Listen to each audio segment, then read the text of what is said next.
Wednesday, September 21st, 2022. Welcome to All Horse Racing All the Time. I'm your host, Al, or Alan, or Coach Alan, as some of you know me by. Today, we're going to be doing a little live handicapping of the Parx card. I have not looked at this card at all. And truth be told, I'm not going to be playing today. But I will be delivering some picks and some selections. I have not looked at this card at all. I will not be playing today. But I want to get some picks out there, do a little handicapping this morning. I don't know how much of the card I'm going to get through. But I have the data in front of me. I have the odds. I haven't looked at the opening odds. And the show will have a new format beginning on Friday, first day of autumn. Okay, going to kick it off. For you horse racing fans, all horse racing all the time, the title of the show will change, but we will be bringing you horse racing shows just the same for you racing fans, some live shows, some pre-recorded shows, but there will be other content in there as well. So the show is actually being expanded upon. Horse racing will still be there on some days. The selections will still be there, the live shows, the guests, the open forum, open discussion, Q&A. But there will be more added, and so be on the lookout for that. The new format begins on Friday. But today, all horse racing all the time. We have our coffee here. We'll get to the first race at Parx, but first, coffee. Excellent, excellent. Maxwell House, not bad, old school, medium blend. Going to be ordering some new coffee for the new show on Friday, so have those coffee reviews going too. All right, let's get down to business. Let's get down to horse racing. First race at Parx today. What do we have? Now, I haven't looked at the odds. I like to look at the horses first. Start with race one, and looking at the pace scenario, Pointer breaks from the outside, post 6, has a big pace edge.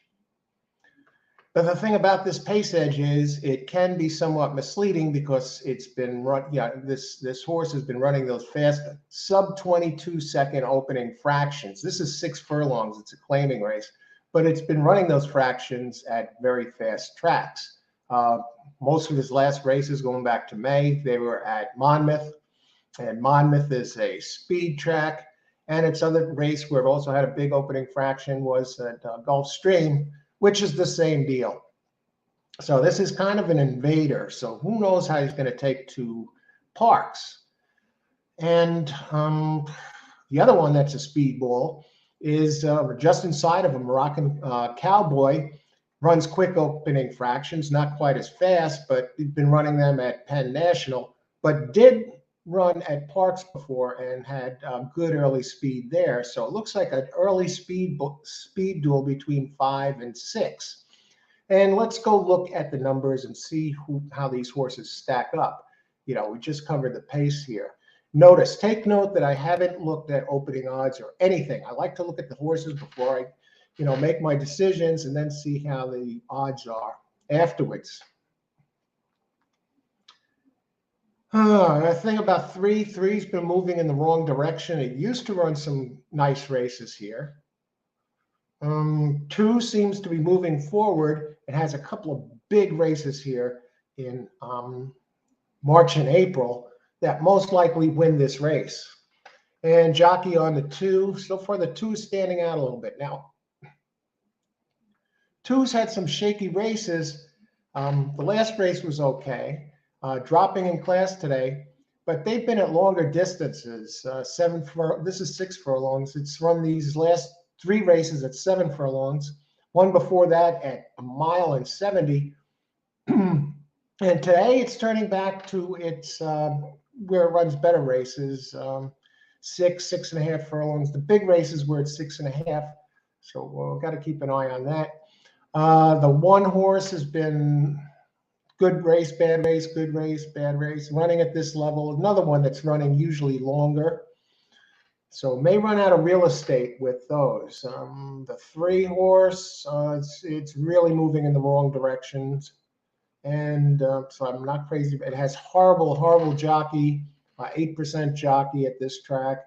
The trainer here in the last over the last year, 504 races, only wins 6%. That's Susan Crowell. And so I can't be an advocate of number 3. So far, the 2 looks most interesting. Okay, let's get down to the speedballs. 4 just looks too slow, Big Bad Bud, so I'll throw that one out. 5, Rockin' Cowboy, rocked Penn Nationals at 6 furlongs. Gets a new trainer, though. Get this. It won by 6.5 furlongs with big race, best race of its career. And Penn National, it has run at Parx before, but really didn't do anything over there. And a jockey, very inexperienced. A jockey's only raced, had 7 mounts over the last year. Won one of them, 0 for 5 at Parx. So I'm not crazy about the 5 Rockin' Cowboy, only because I think the 6, the one that's coming in from Monmouth, the main speed, the 6 pointer, yeah. Last race was not good, was off the pace, finished 6th, 10 back. Dropping in class today, but the trainer, Pompeo Gomez, wins 22% of the time when he drops a horse in class. And the jockey, limited body of work at Parx, has won 1 of 4. Must have been a pretty long one because the ROI is 3.75, but this jockey trainer combo together, they've won 2 of 8 with a 3.48 ROI. And the races 2 and 4 back at Monmouth at 5.5 at 6, they look good enough to get it done. So I like the 6 best, followed by the 2, who is moving in the right direction and has the 2 big races at Parx. The 1, I can't back it up. Now, what I'm on here, I'm on a 2-6 box. I'd use them both in multi-race plays. Now let's get the odds on these horses. Odds on these horses, believe it or not, they are longer odds. 2 is 5-1 and 6 is 7-2. I like a 2-6 exacta box in the first. Use them both at in multi-race plays. Let's go on.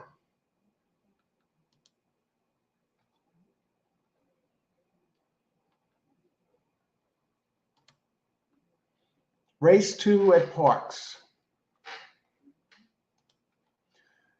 Same format. We're going to look at the pace first and then go down to the pace first, then look at the horses, and then we will look at the odds. So we got a 2-6 exacta box in the first, both in multi-race plays. The pace of the 2 looks like it goes through. Now, this is a 1 1/16 on dirt. 7 has okay pace, Curl and Lane. 3 has okay pace, Tempestuous. This is on dirt. Invaders again. The 3 is from Monmouth. This is one of the reasons I'm down on Parx is they have a lot of horses that are coming in from other tracks. So it makes it really tricky.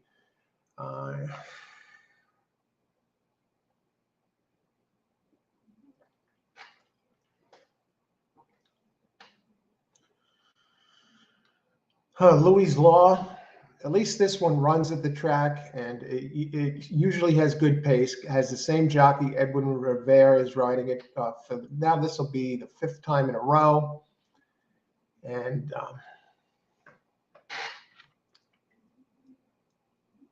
so I think Louis' Law, the 4, is probably a safe bet to get the lead.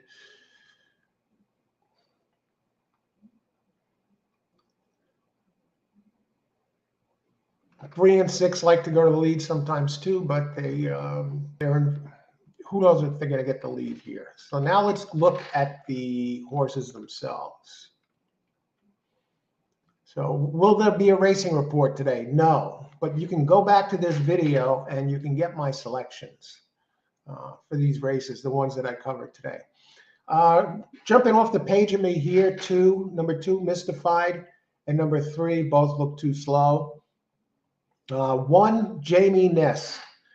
1 is coming in from Delaware, but it has run some nice races here at Parx. It has a couple of second place finishes the last 2 times it ran here, but it has Jamie Ness as the trainer, who is 27% at Parx, winning, covering 1,991 races over the last year.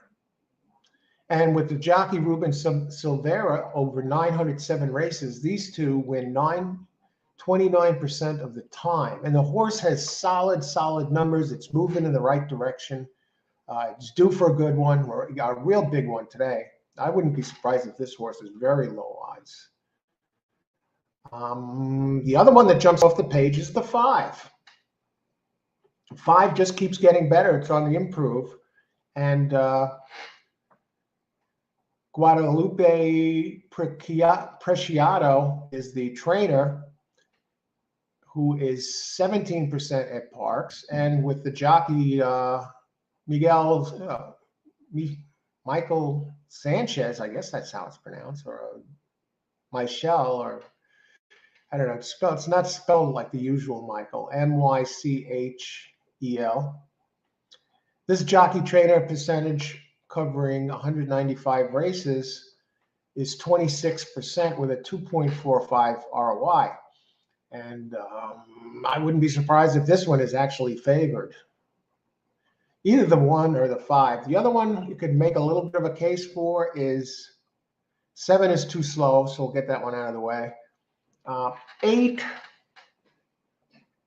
was improving. It slipped back. And in its last race, I think that's a strong one here. Let's just go 5. This is a claiming race, 25 claimer, mile on 16th, and yeah, road to nowhere. The last race is even better than it looks. It ran 4 wide last race, and it was on a good surface, and this one prefers dirt. 6 looks like it has an outside shot, but I can't back it today. It's one race here. It didn't seem to take to the track that well. So what I like here is a box of 1, Speak Unity, and 5, Road Trip to Nowhere. So 1-5 box. And again, I'd use both of these in multi-race plays. And let's get the odds on these guys.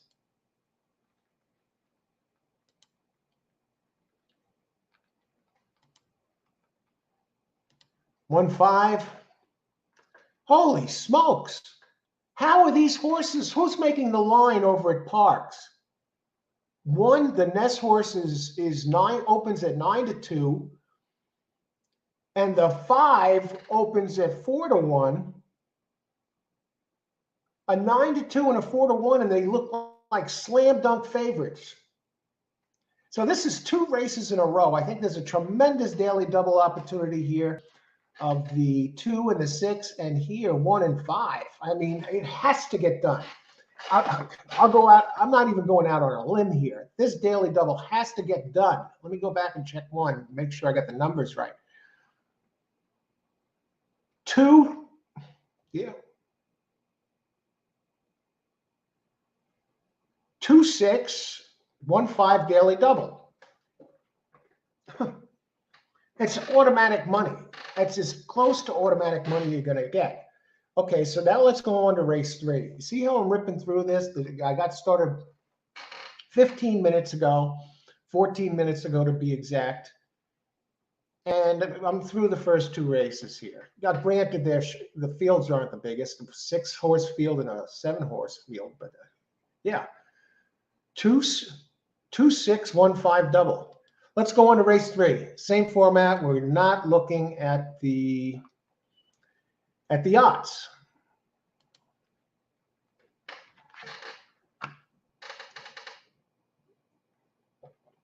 This is a bigger field, 11 horses.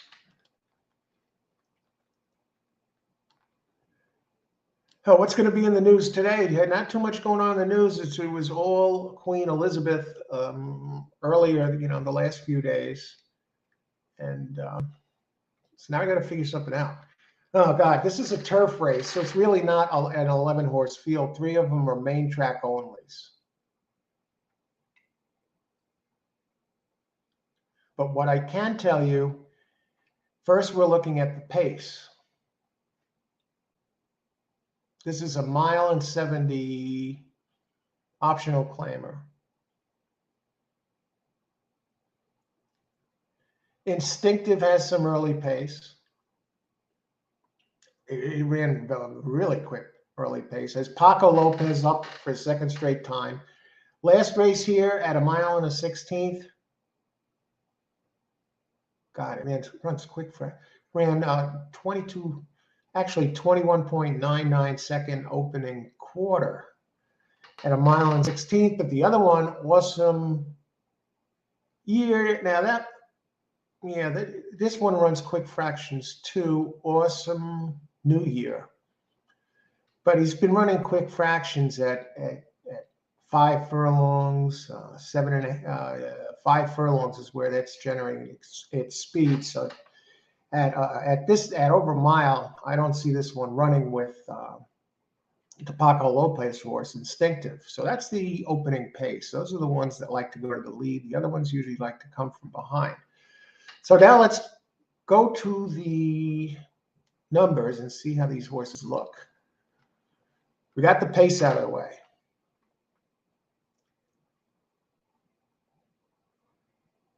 One and two. One is coming from Colonial Downs. Hasn't run here. Run in Gulfstream. Has run in Tampa. 2, I give us 2 a slight edge over the 1 because the 2 is 1 here at this distance, 4 back, and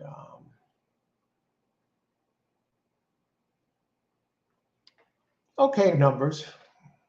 Let's see how the others look.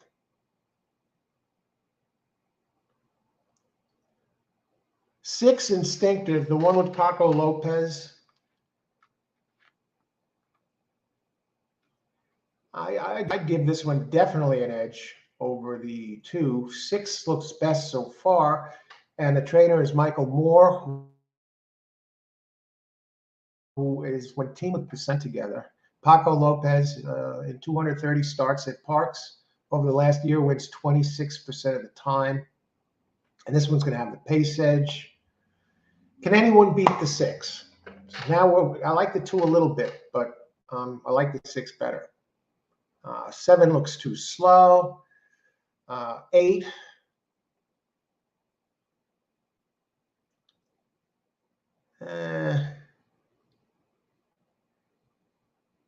It has a 2nd and a 3rd on the turf at Parx. It can't really match up with the 6. So far, I'm on 6. The Sprinter, Awesome New Year, we talked about a little bit. Stretching out. I don't like the stretch out.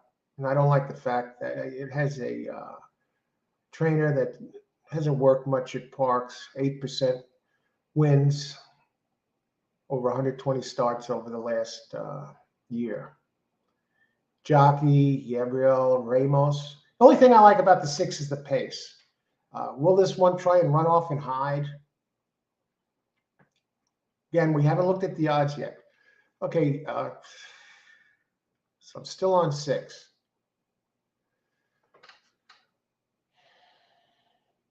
Ten is okay.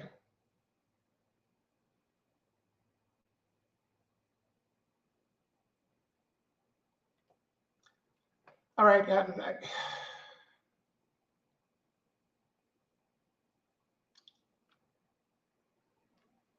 Going back to the 2.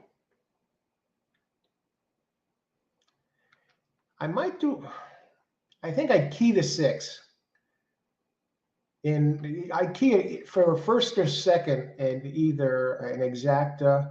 The only thing that could hurt the 6 is if maybe that Awesome New Year tries to go out and it screws up the pace. It sets up a duel, and then the sprinter that's stretching out drops back but takes out the 6 by running quick early. See, I'm trying to see the race before it's been run, looking at the pace in advance. Let's look at some odds now. Okay, so far, 2, 6, 10 are the ones that stand out the most. And maybe a little bit of the 9. I'd like the 9 maybe underneath in a try. Not for second, though. Let's look at the odds now that we're that far.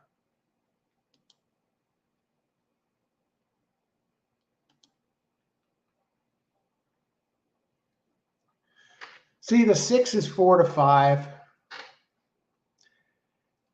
The 11 is a nice. The 11, I think you're getting a gift here. You may want to look at your Ginger's Wish opens at 12 to 1.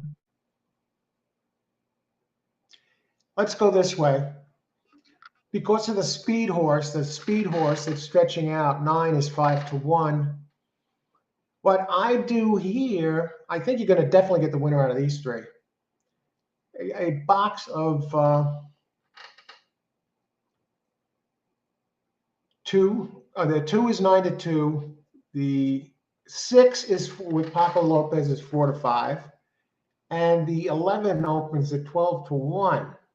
Do you want to put in a show bet on number 11? Let's go back and look at the pace for a second.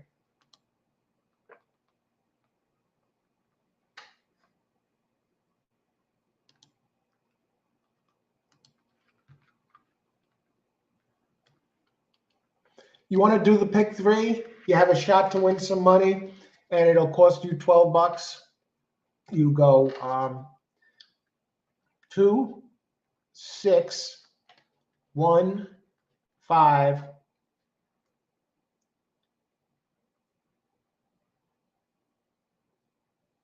2, 6, 11. I'm going to put that up on the screen just so you can see it. Those of you who are interested, you're wondering what I'm talking about here, let's get it up.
And I'm back and better than ever.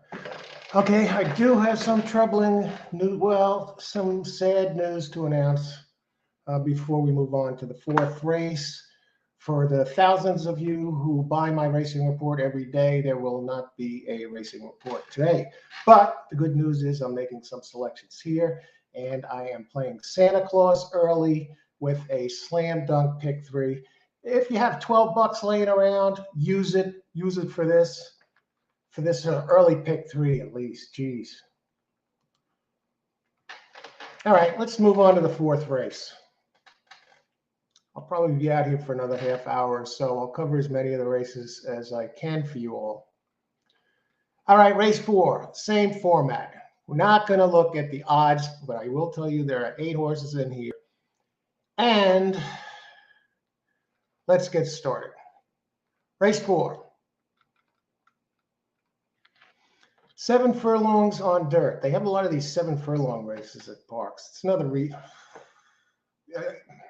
I did get the nickname the Prince of Parx for the work I did the last couple of years. Haven't really been there this year, but the times I have played Parx, it's been a bit of a struggle. And so I don't know if that Prince label still fits. But today, look, maybe it's just the card, but today's card looks excellent with that slam dunk pick 3 early. I like it. This is 7 furlongs on dirt. Who is the pace? That's the first thing we look at is the pace before we get to the numbers. Starship Rogue ran very opening fractions last time. Gets Jorge Perez again riding.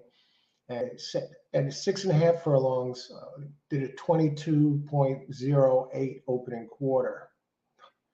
That would most likely grab the lead today if Jorge sends this one, Starship Rogue. Those Starship horses always seem to run quick early. The ones with that name, the Starship in the name. Always got to use those. The other ones that run quick early are always dangerous. Horses, with a name that fits it, like Starship, for example. Another one that usually runs quick is a horse that has Ghost in the name. Because I guess the Ghost is it's so quick early that it just vanishes. It disappears from the group. But Starship Rogue, the 6, looks like it's the speed. Granted, it usually runs shorter. That's the only thing. 6.5 last time. Okay, but it was here. And if it runs those fractions again, the time before that, it ran at 6 furlongs and ran at 22.45 opening quarter. Different jockey. And time before that here at 6, it ran 23.15. With this jockey, Jorge Perez up, it ran lightning fraction. So Starship Rogue. The 1 and the 4 look like the 4 likes to be around. Another one that usually, it's not going to be able to run with Starship Rogue, though. And the 1 is another one that's pretty quick early, but usually doesn't like to go to the front. So the 8 is invading from Penn.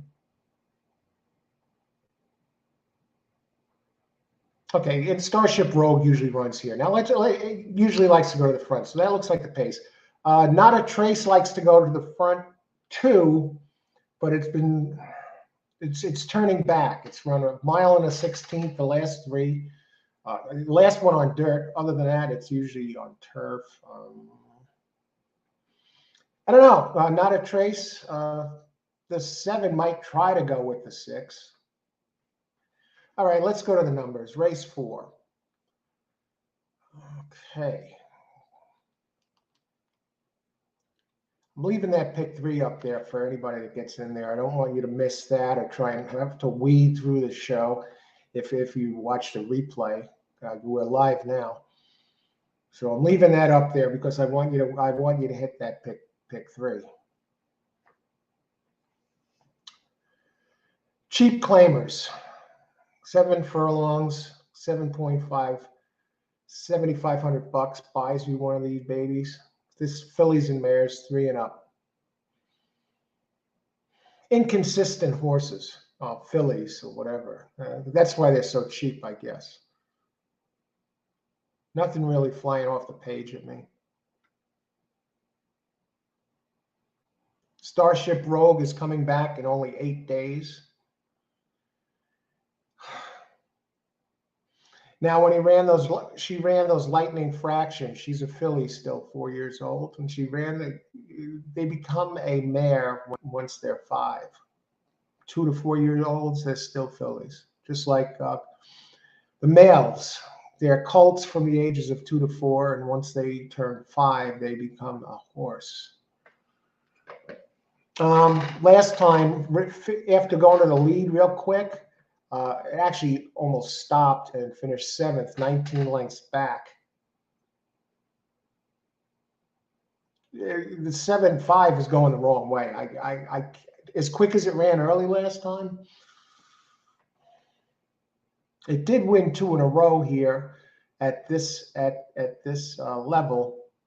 And I can't dismiss it. It did win 2 in a row here in April and June.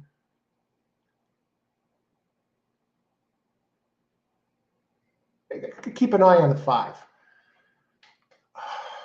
The trainer at Parx, Everton Smith, it only wins 7% here out of 359 races, and only used his jockey once last race. Who else? Not a trace. I can't back the 7. 8. Horrible trainers in here. The trainer of the 7, Susan Crowell. We're going back to her again. She's only wins 6% here. Elias Tapsis, the trainer of the 8, who's halfway decent actually. Consistent and nothing to write home about. Coming from Penn? No. That's a 6% trainer. Gets a decent jockey. Silvestri Gonzalez, 17% here. Maxwell House, good to the last drop.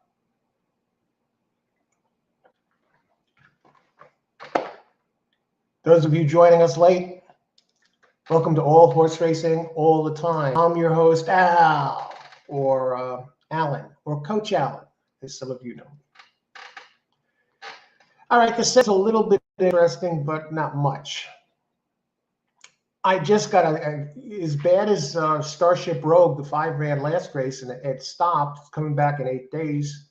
When this trainer Smith brings the horse back in less than 8 days, wins 6%. The previous, due to the pace, and that it did win here 4 or 5 back at this level, I got to respect the 5.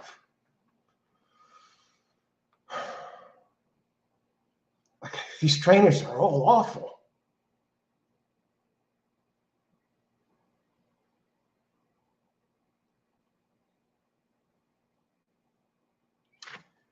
I'm forced to back the 2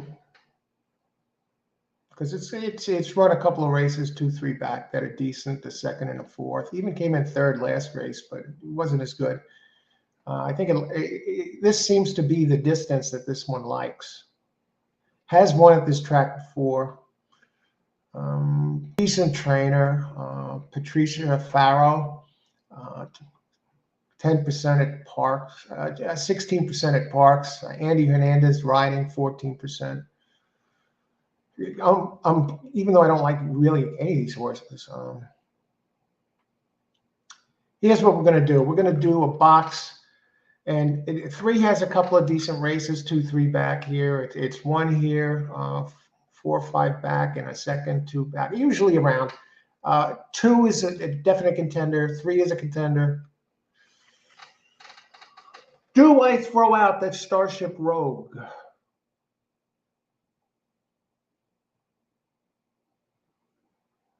I think I will.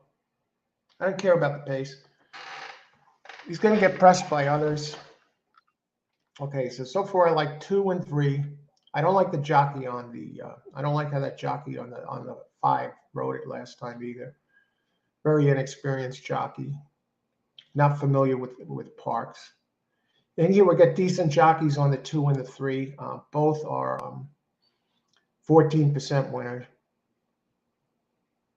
Anything crazy that jumps out here?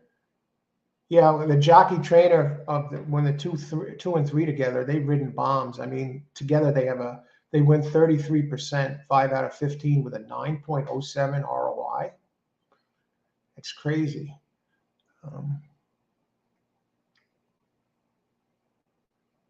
The three distance should be no problem. Won at this distance on June 21st by 6 lengths. The three romped. 2-3. Now I want to do a box here.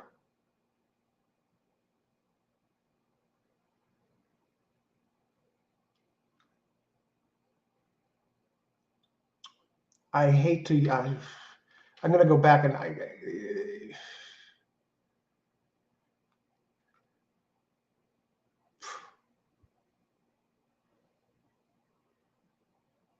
all right. Here's what we're going to do. The 4 is moving in the right direction. Also has a good jockey, Jeremy Laprida, 16% here, and the 4 also has a good race. July 27th here, won by 9 lengths at this distance, and a repeat of that race likely wins this race. Let's go this way. 2, 3, 4, exacta box. Now, remember, I have not looked at the odds yet.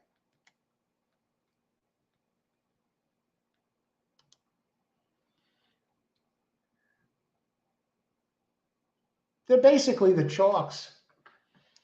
2 is 4-1. 3 is 7-2. And the 4 is interesting at 5-1.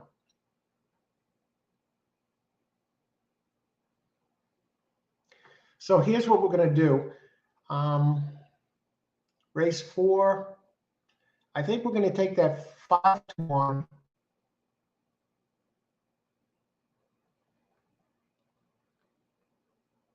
And use it as a key.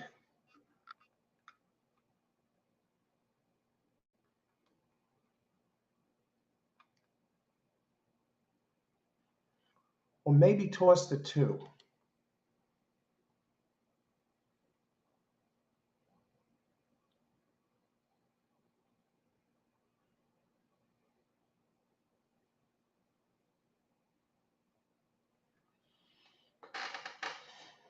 Might be something to do with it. Looking at the odds of these horses, and some of them actually look pretty live.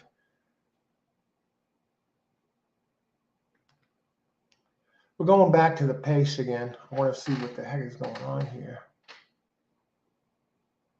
No, I can't do that. No, I trace. Yeah, race 4.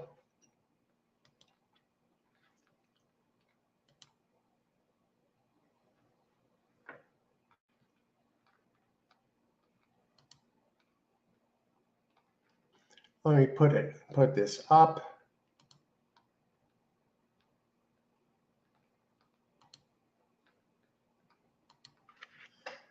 Race 4, an exacta box with 2, 3, 4. You want to get fancy with it? The 4 is the longest odds, and it has the big last race at this distance. That's what I'll put the pick up there this way. If you're joining, race 4.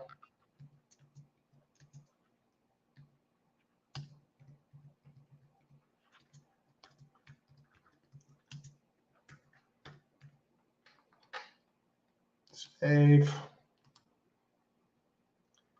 Those of you, if you're joining, there's a grand slam. There's a slam dunk. This looks like automatic money, and you know what? These horses are not the chalks either. I don't know who's making the line over at Parx, but it's just nuts that these horses are going off longer odds. All right. Let's go to race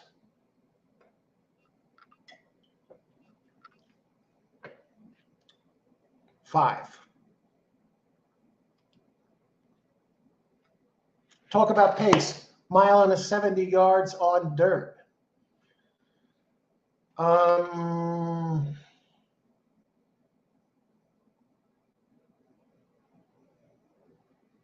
You got some stretch out horses. One looks like the pace, easily the pace.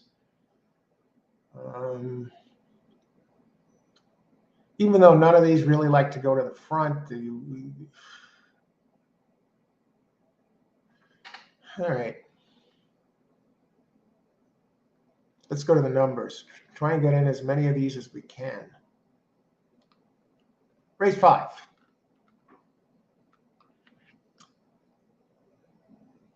Maiden claim 25K.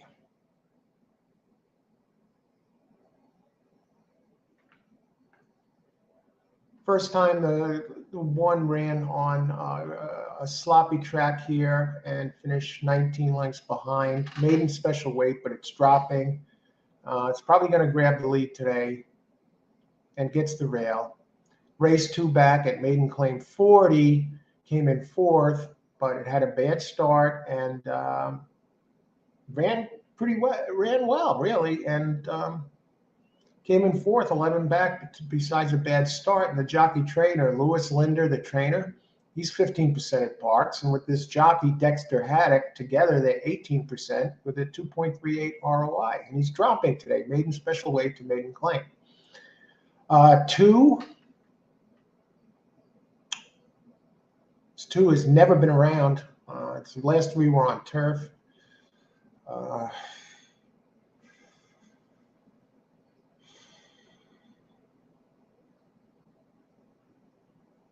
I'm not crazy about the 2. The 3 ran its best race last race at this level, but it was on turf. On dirt, this one has been doing nothing. Usually loses by double digits. I can't back the 3. Let's move on. The 4 has been trying forever to break through. Moving up in class. No, I can't back the 4. I can't back the 5. 6 looks a little interesting.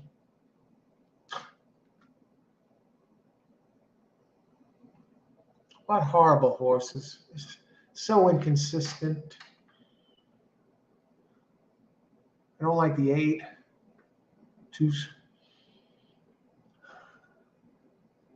looks on the slow side, getting spotted weight. Last race was okay, but you were talking a trainer here, Michelle Castillo, only won 7% at Parx, and the jockey, he's only raced twice in the last year. Kenneth de Jesus, I can't back this one either. The 6 I can back a little bit, only because it runs consistently, and the distance should be okay. It's run at this level. Okay, I like 6. After looking at the others, I suddenly like the 2. 1, 2, 6 are the standouts to me. Let me look at the pace again before we look at the odds. Race 5, Parx. Social Joe.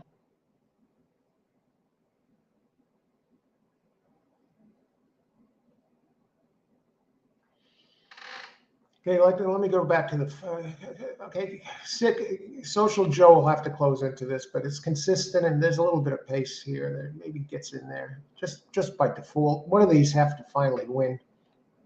Let me look at the 2, the race that it has run at Parx.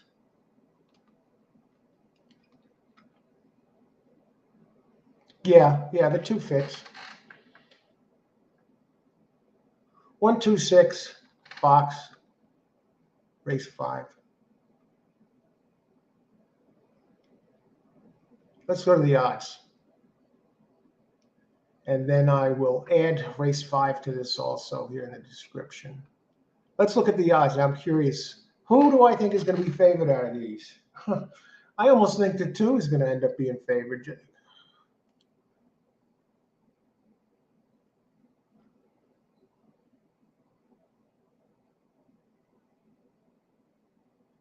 Probably the 1 will be favored, but dropping from maiden special weight. It wouldn't shock me if the 2 is favored. 1, 2, 6 box here in this. And the 6 has actually hit the board here, has a couple of thirds. 3, 4 back. Has let's get to the odds. Let's stop the nonsense here and get to the odds. See, I've handicapped the whole race. I've looked at the pace. I see 1 going to the front here. Then I looked at the horses. And now we're going to finally check the odds. So hopefully there's a couple of happy surprises. What? Oh, that's the last race. I was going to say these odds are way off. Ha! Another gift, folks. Another gift. 1, I thought the 1 was going to be favored. If not the 1, the 2. 1 is 5-1. 2 is 9-2, and 6 is 6-1. And mark my words, one of these 3 is gonna win. If I thought the 1 was going to be favored, I can't believe this. Who's making the odds at Parx? Where are they coming up with this crap? 1, 2, 6 box. Let me put that down so it's there for those of you. I'll just add it to the last one, as you can see it. Okay. And I'll put this slam dunk pick 3 in there while I edit this other one. I'm just adding race 5.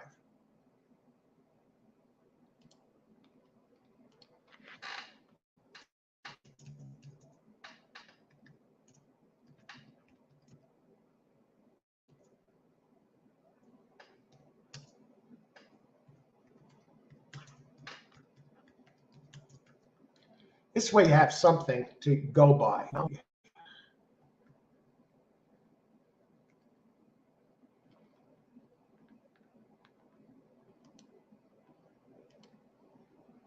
Boom. I'm playing Santa Claus today, folks. Santa Claus is coming to town. Yeah. All righty. Let me see. This may be the last race I get to cover. I got to step out for a little bit. But we'll do the best we can. There's 11 races on the card. And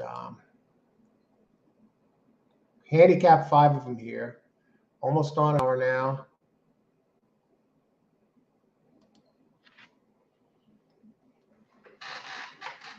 All right, let's move to race 5. What do we have? No, race 6. Okay, again, I'm not looking at the odds. Welcome to All Horse Racing all the time. I'm your host, Al.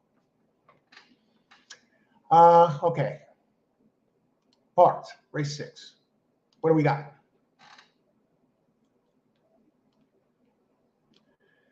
Going to have a new format to the show beginning Friday, first day of fall. Autumn is here. We'll enjoy what's left of summer. Hit the beach if you can. Get in a few little body surfing there. Race 6 furlongs on dirt, optional claimer. God Still Loves Me looks like the big early speed edge. And the thing is about God Still Loves Me, not usually a front runner. But he's going to get the lead today. Looks otherwise a paceless race. None of these like to go to the front, but this one will. He just has no choice if he runs anything like he usually does. Example, last time ran at this distance at Parx, ran 22.22 opening quarter. But again, okay, and 1 has a little bit of early speed. No one can run with the 6. Pegasus in Flight did run 22.33 opening quarter, but that was at Monmouth. And at 5.5. So no, I think God Still Loves Me 6. What a great name, right? God Still Loves Me. What did he do? Phillies and Mayors. It's the ladies running this race. Right off the bat, I think the 1 and the 3 are too slow. And the 2, Juan Guerrero, the dangerous Juan Guerrero, this one has a horse that ran really, a filly that ran really well here. And to give you an idea how dangerous Juan is at this place, covering 2019 races over the last year at Parx, won 26%. 26%. Think about that for a second. Juan Guerrero wins more than a quarter of his races at Parx. And the last two this one has raced really blows the doors off the 1 and the 3. And the name of 2 is La Regalada. La Regalada. Okay, so far the 2 looks best. And there's only 7 in this race. This is optional claim 16K.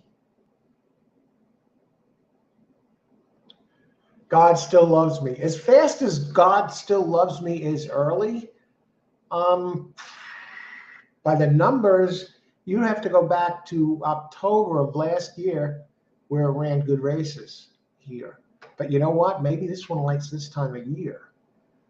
And you got to respect God Still Loves Me just because of the pace edge. And this is only 6 furlongs. It did win a first and a second here last October at maiden special weight. Trainer Andy Hernandez is 14% here. The jockey Andy Hernandez is 14% here. The trainer in the money together, Ramon Martin and Hernandez in a limited body of work, 10 races. Together, they're in the money 70% of the time. Granted, they only won 1, but they're usually in the money. And this one is probably going to get to the front. And the other one I like is the 5, Pegasus in Flight. Okay, now that ran that dropped at Monmouth, 6 and a.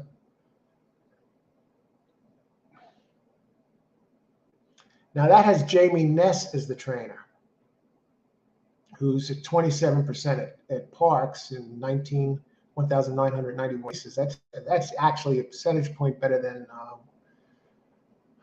Gonzalez, Guerrero.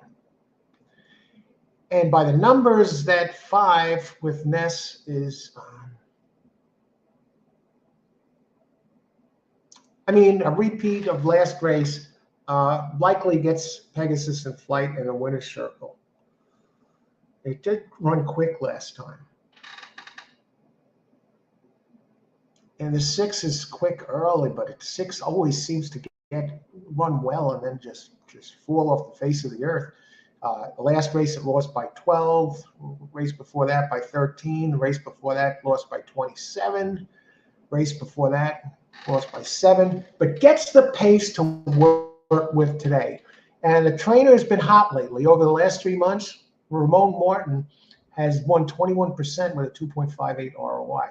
So I'm forced to use the 6.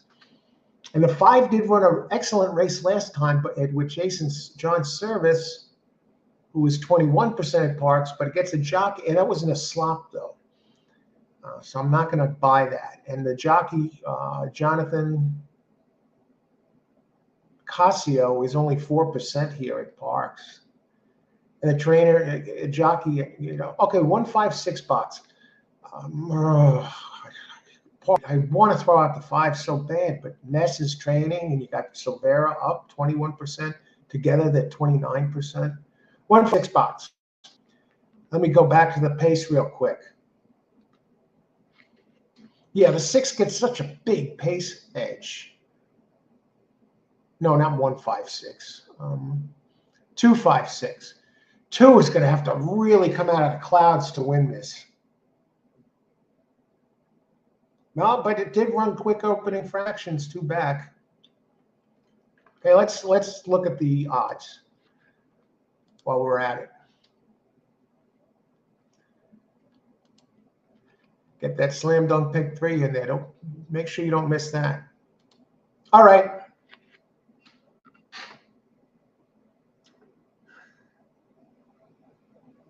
Now they're giving this that God Still Loves Me, the pace edge. That 6 opens at 6-1. Okay, the 2, 5-1.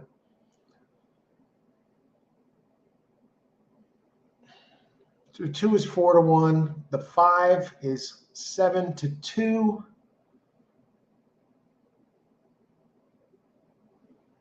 And the 6 is 6-1.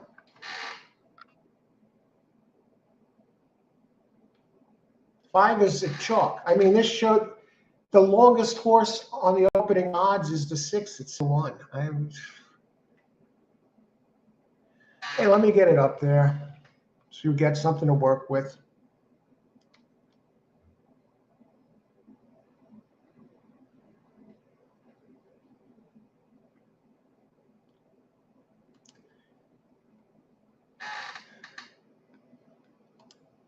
Two, 5, 6 box. You know, you don't have to box these, but you'll probably win, and the winner's going to come out of these 3. I mean, for those of you who are playing doubles along the way.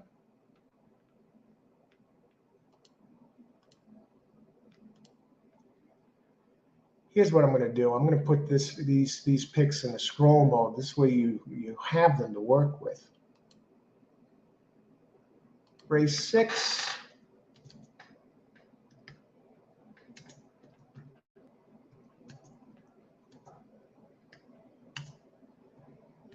And I think that 6, if that 6 runs off and hides, the longest one on the board, that God Still Loves Me, could be a gift here.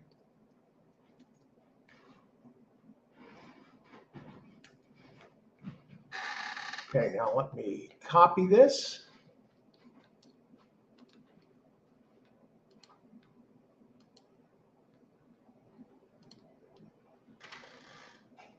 So you have it to work with. And I'm going to put, now there's a slam dunk pick 3.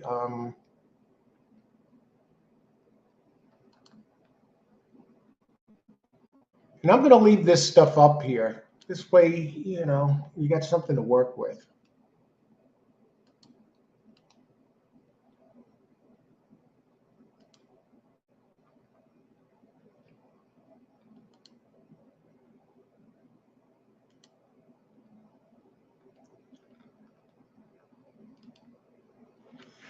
So that's what I'm going to do. You know, I got to step out for a little bit. Thanks to everyone who joined me for this Parx handicapping today. I know there's 11 races on the card. There's no racing report today, but you have this to work with, okay? So that's where we're at. But that pick 3, that early pick 3 is definitely one to go by.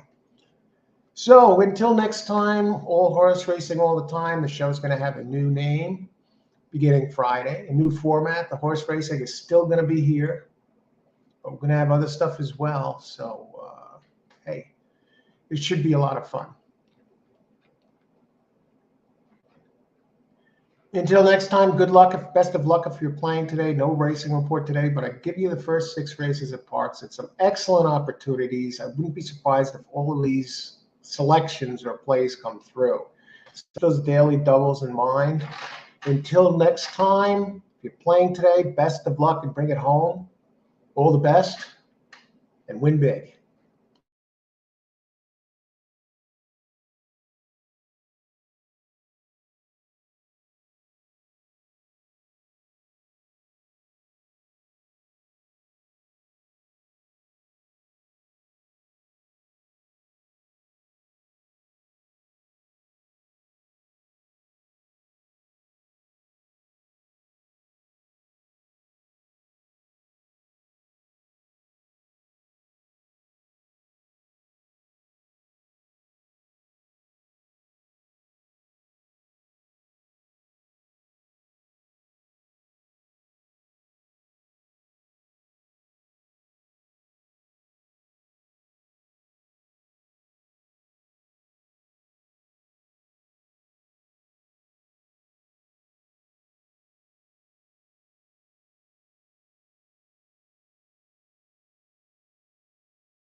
All right, we are actually back. I have some things I have to do here. Let's get this out.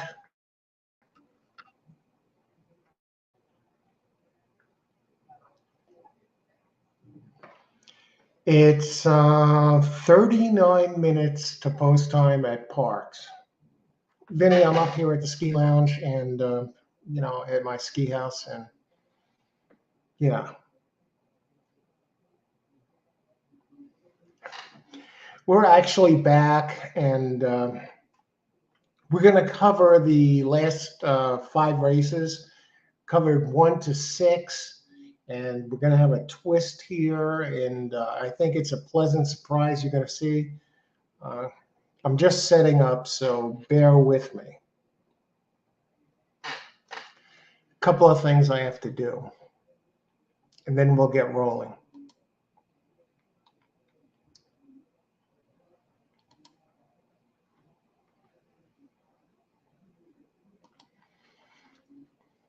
What do you think about Aaron Judge, number 60? Babe Ruth, slide over on the bench. Aaron Judge just joined you, and he joined you in less games than it took you to hit 60, Babe Ruth.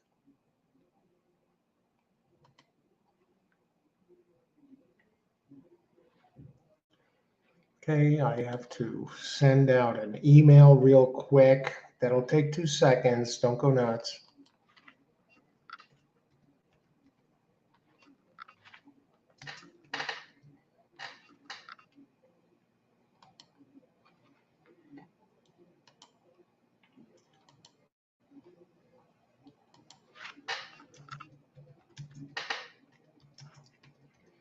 I think you're going to be surprised here, what comes up in the next few minutes.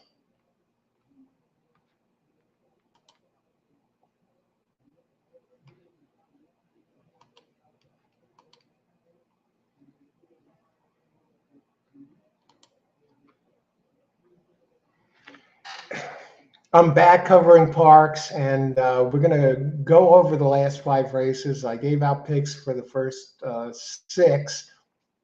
I'll tell you what, that pick 3 is automatic money. The early daily double is automatic money.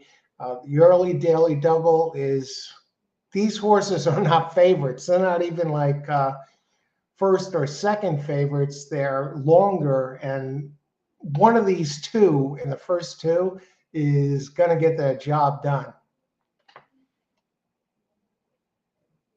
Every once in a while, I don't know who's making the odds at Parx, but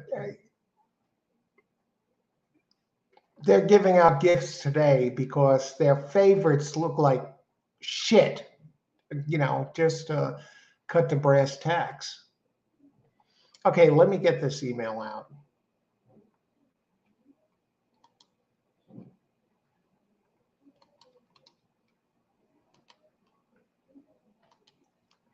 Okay, sent. Okay, let me just.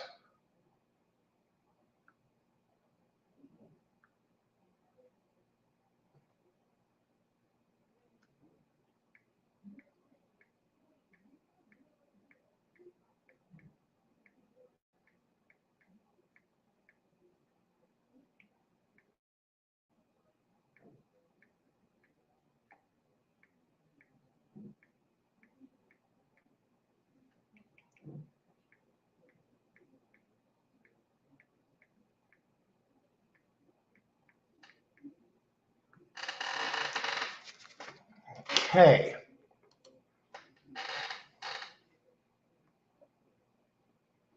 Okay, where were we? Last left off, the Be Right Back. I left that Be Right Back up from earlier. I wasn't intending to be right back.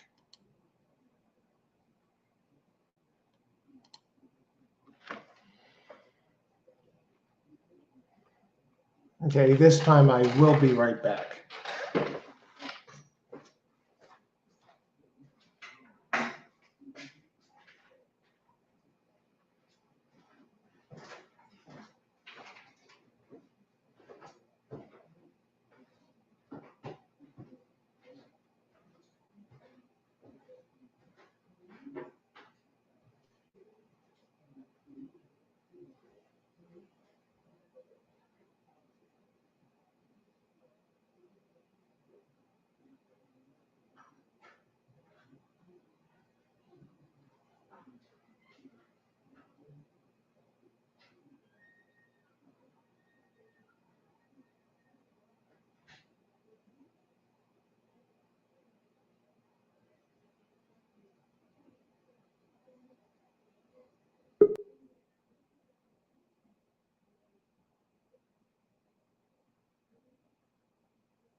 Okay, this time we are back. We're going to be covering Parx. We're going to be covering Parx, the last races, 7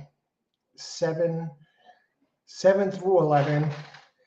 And we are going to make sure I have my glasses here. 1 second.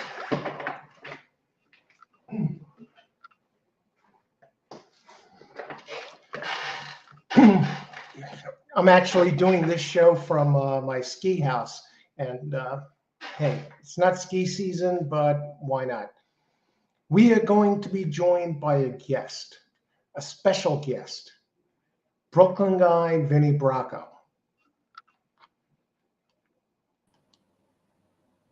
Vinny. Oh, he's not there yet. Okay. When you come back, let me know. We're going to be covering the last of the races, and we have the early pick 3. I think this is a very Brooklyn guy. Bracco. Vinny, how are you? You hear me? Yeah, I hear you. You hear me?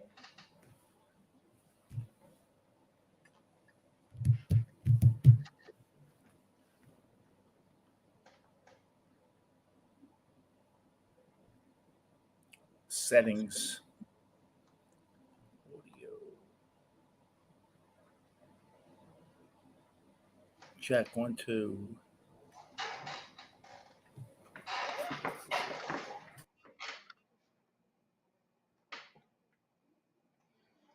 Okay. While Vinny gets set up, I'll make sure I'm on the right race. Race 7. Okay, that's we're up to 7 through 11. Give you the selections for the first 6.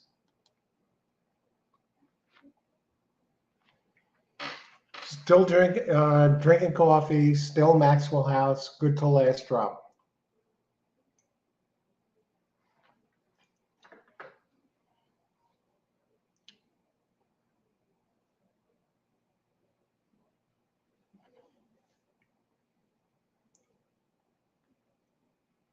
Take this off for now.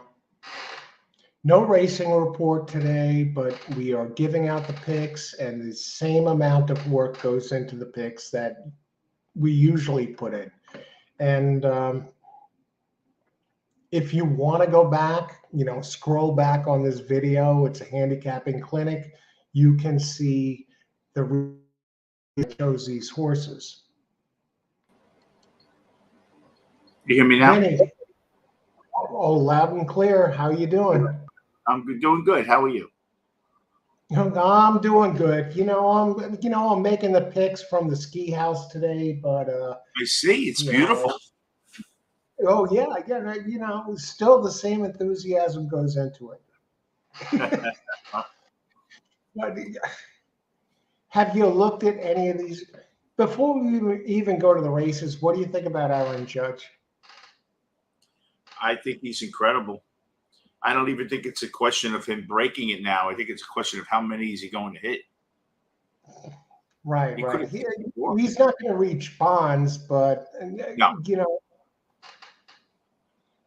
Should they consider those home run records for McGuire and Bonds actual records anymore? I wouldn't, but that's just me. I wouldn't. But the problem is the games counted. They were in the box scores. They are still official statistics. Right, and they're out there in all the record books, right? Yeah, how do you not consider it? Mm-hmm. You could asterisk it. Yeah, like Roger Maris, they tried to do that with him with Babe Ruth. Yeah. That never took, so this won't take either, but yeah, but this is incredible. And the money, this is the best season that anyone has ever had in free agent season.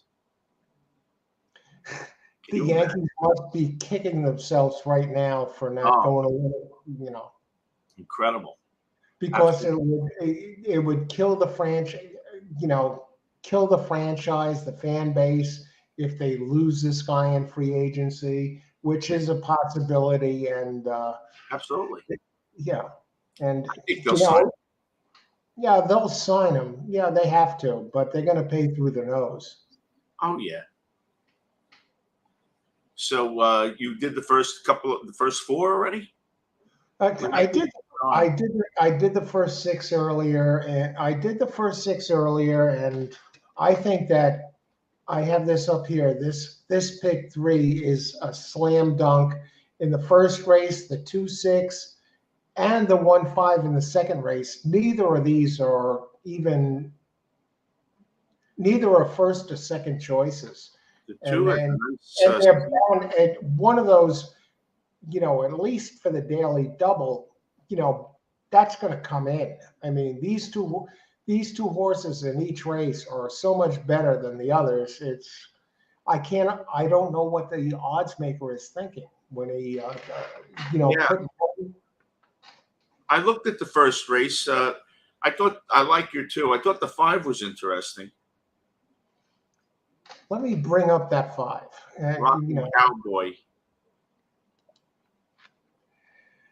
I think that's the one that has some early speed, but usually he does. Had big early speed last race. He's coming from Penn National. The thing that okay, let me go back. He's been off 3 weeks.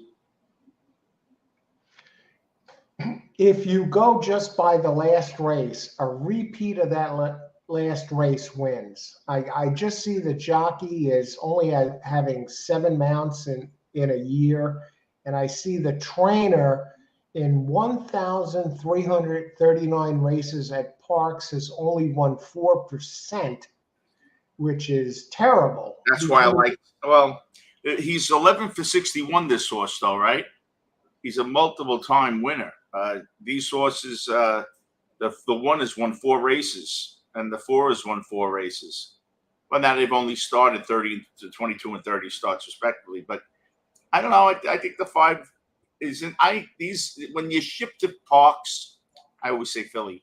I'm very skeptical of the odds that they post, the handicappers. This horse is money line 3-1, so evidently they thought he'd get bet. Oh yeah, well, I think he gets bet based off that last race at Penn National. I mean, the 6 seems to have a pattern. If you look at it, it runs good, bad, and today it's do good. If the 5 runs the last race at this track, yeah, it wins. Yeah. So I'm with you there. But the 2, I'm going back to the 2 ran races in April and March here that were so fast, and it seems to be moving in the right direction with a decent trainer and a decent jockey. If it gets anywhere close to those April-March races, it wins. And the 6,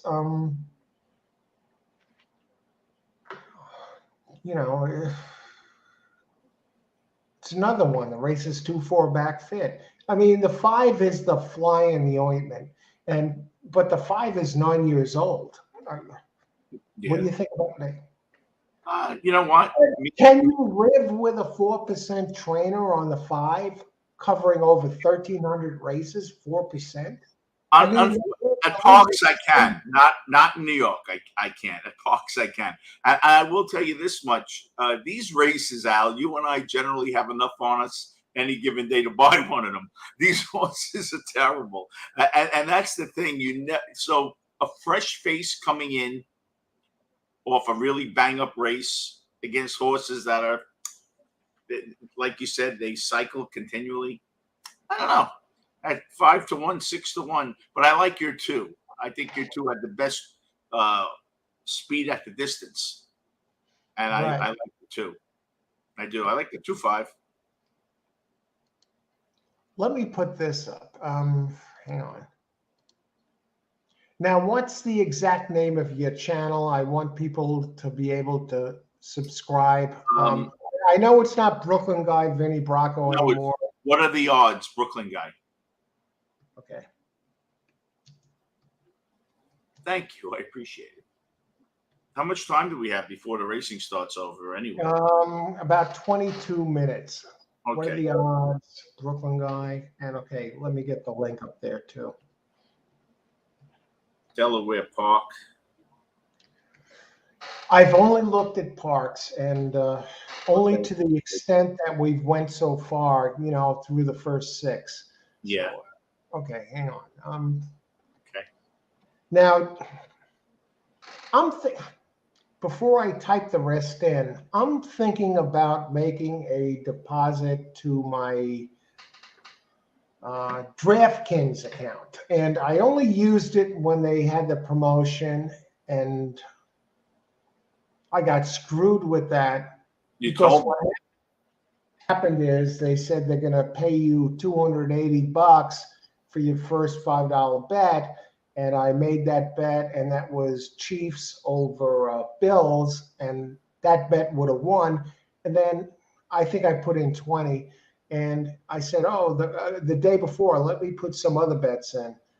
And what happened is the day before that bet lost, it was Tennessee, and that wiped out, that moved my Chiefs bet as Right. like the third bet, and I missed out on that bonus. But I'm making a deposit to DraftKings. What do you think? I don't want to be that James Caan guy that gets addicted to gambling and addicted to games, but I think the sports betting has a better chance of winning than horse racing. What do you think? I do too. If you're controlled and if you do your homework, you're a very astute handicapper. And if you put that time into sports, I think you'd have the same luck where you'll fight to win another day.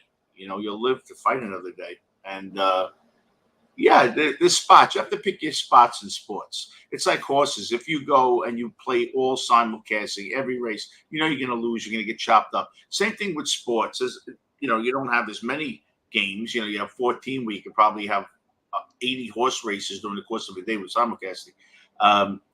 But as long as you're careful, and it's a 2.5-hour deal. So, every minute and a half you can lose money with a horse race. Where you're a couple of hours into a game where you're just sitting with one outcome. So I think you're better off if that's the case. Okay. But I don't think you'd go crazy. No, I wouldn't. I don't think I hate to lose, so I don't see myself going nuts there. But Rarely.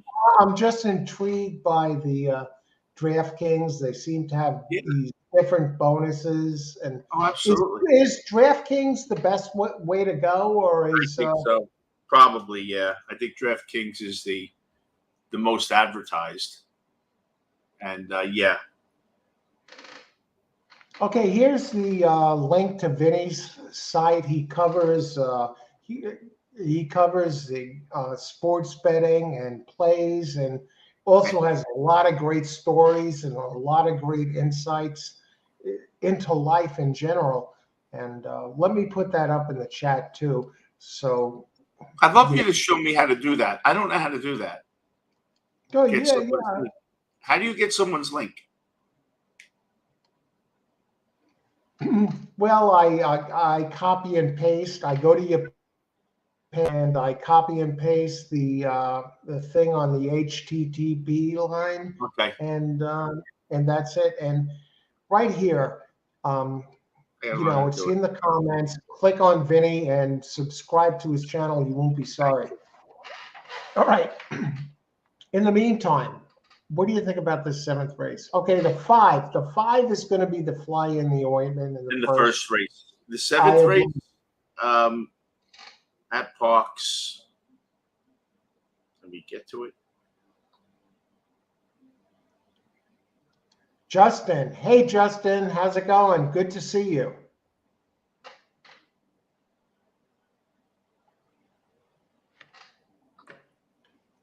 Okay, race 7, right? I'm looking quickly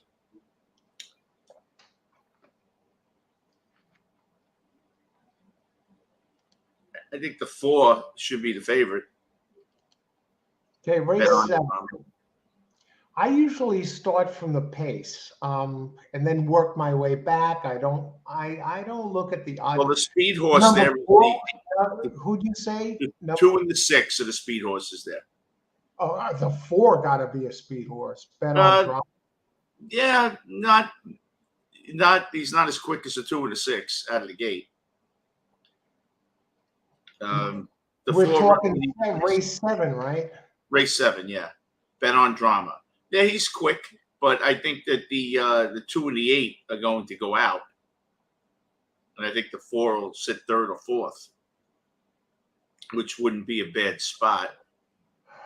You know, it's a 5.5 furlong. You think the 8 Visit is going to go out?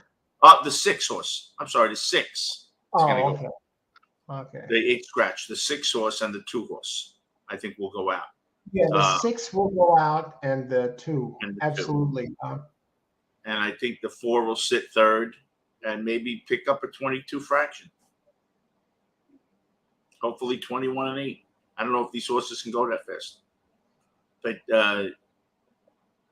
I think the 4 is a decent bet.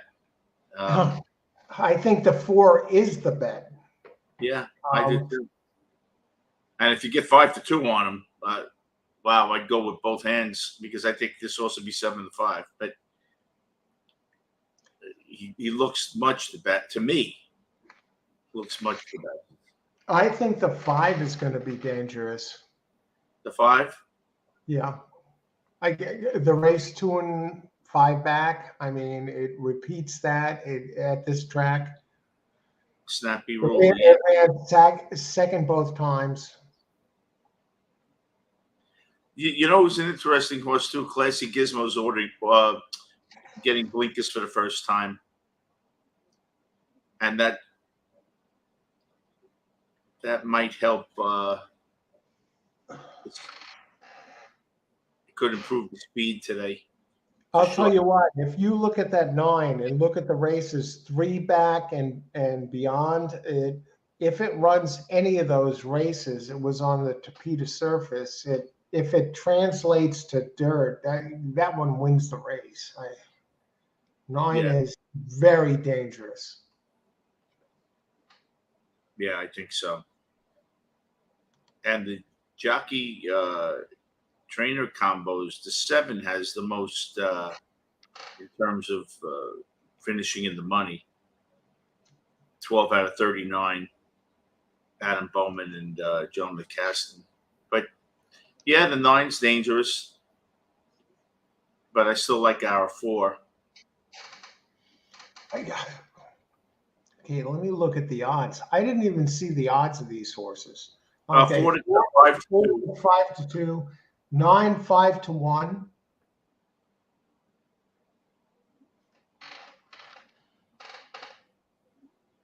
And who's the other one? 5, Snappy Ride. Edie's Way. Edie's Way, it's slightly raced. 5, no. Yeah, 5, Snappy Ride. Snappy Ride. What are the odds on 5?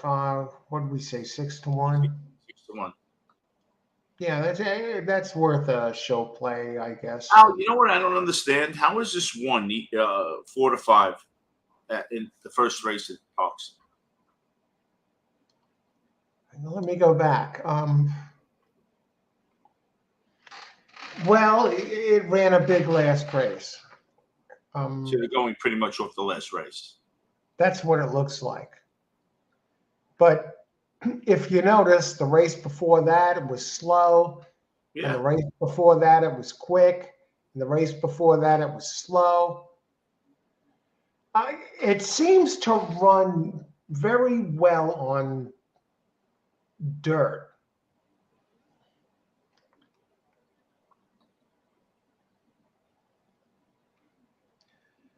He's probably this might be a trickier race that I'm looking at, but he's going to go out for the lead. He's going to go out for the lead. I guess they think he's going to wire him.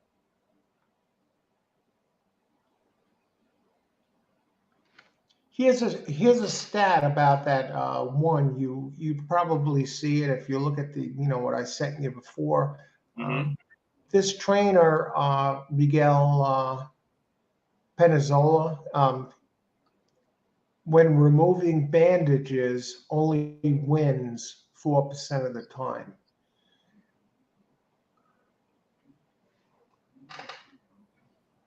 That's something. See, that's the stuff you have to look at.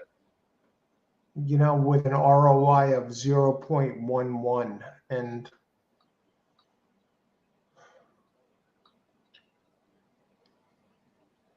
now I'm looking at the lower numbers, the better, right? Which you had told me. yes. What would you consider an 8 or a 10 that was 5 wide? Does that equate to 2? If you were looking at buyer figures, a horse that ran an 8, say, and was 5 wide, at buyer figures, you'd probably see a horse that's very slow that has no chance. Whereas this information shows that the horse was running very fast, and it's not reflected because it was 5 wide. Because what you sent this me, takes into account ground loss, things like that. doesn't it seem like the 5 is the fastest horse? Oh yeah, well, yeah. The 5 was the fastest horse. I mean, it ran its best career race.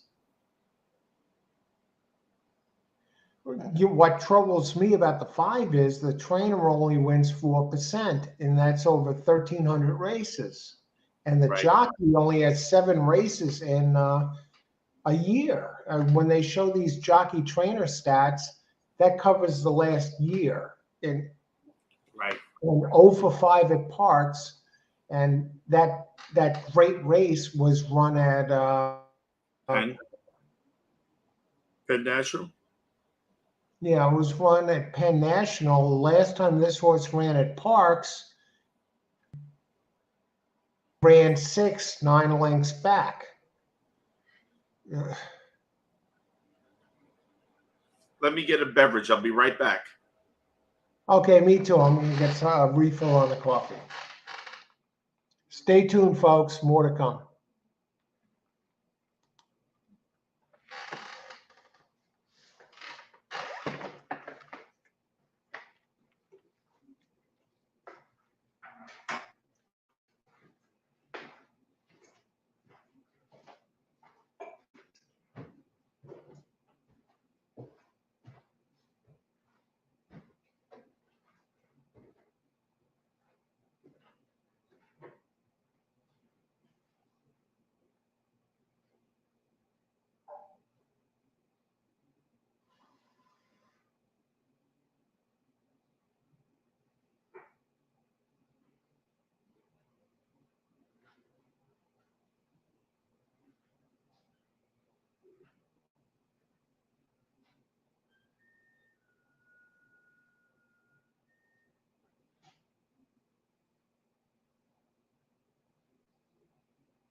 All horse racing all the time. I'm your host, Al. Okay, we're looking at Parx. We're getting closer to post time, only 5 minutes till. No, I can't show the race. I got a copyright strike for showing the races earlier, and that's only going to lift December 2nd, and that kind of threw a monkey wrench in the plans as monetization goes. But it'll be okay. I wonder if I could have the voice in the background while I'm talking. The race in the background, like just the call of it. No, you'll get nailed for that. And people do that too. They do live shows and they have a TV show on and a song plays on the commercial and they get nailed. How about if I put the feed in my ear and I call it like they're calling it? Now that's a good question, and well, I'm sure I'm okay. It is a good question. I'm saying that's something I was thinking about too. Like, what if I put the sound down and called a ball game and gave my own play-by-play? Am I stealing their material by watching the game? No, because you're changing. No, you're changing a word. You're not using their likeness. You're calling the game the way you see it. If I'm talking to you about politics, I'm talking to you about how I see it. The Daily News and the Post aren't going to sue me for talking about an article that they wrote. Well, nowadays they may. What's going on? Your picture's not showing. Your video's not showing. You have an. I know. I took it off for a minute. I'm changing. Okay. But I think that. Let's see how much time is left here. We're getting close. 3 minutes. And now I'm staying dead red on my 2.6. I think the 1.5, that takes the money because of people just automatically look at the last race. And I think that's a mistake. Early on in my handicapping, I used to get killed that way by going by the last race, because usually when a horse runs a really big race, how often do they double up that way? And that's the way the public goes. On the flip side of that coin, a lot of people look at a horse that ran a bad race, it got pulled up or something. And you look back at previous races and the horse had run fast in the future. I mean, fast in the past, and they come back and they duplicate, one of those previous efforts. A lot of times, these good horses come back and go back to back with big races like that. What I was going to say is higher class horses hold their form a lot better than cheaper horses, correct? Oh, absolutely, and especially on turf. On turf, as the saying goes, class is king. Yeah. Why do you think that, other than dirt? What's the difference?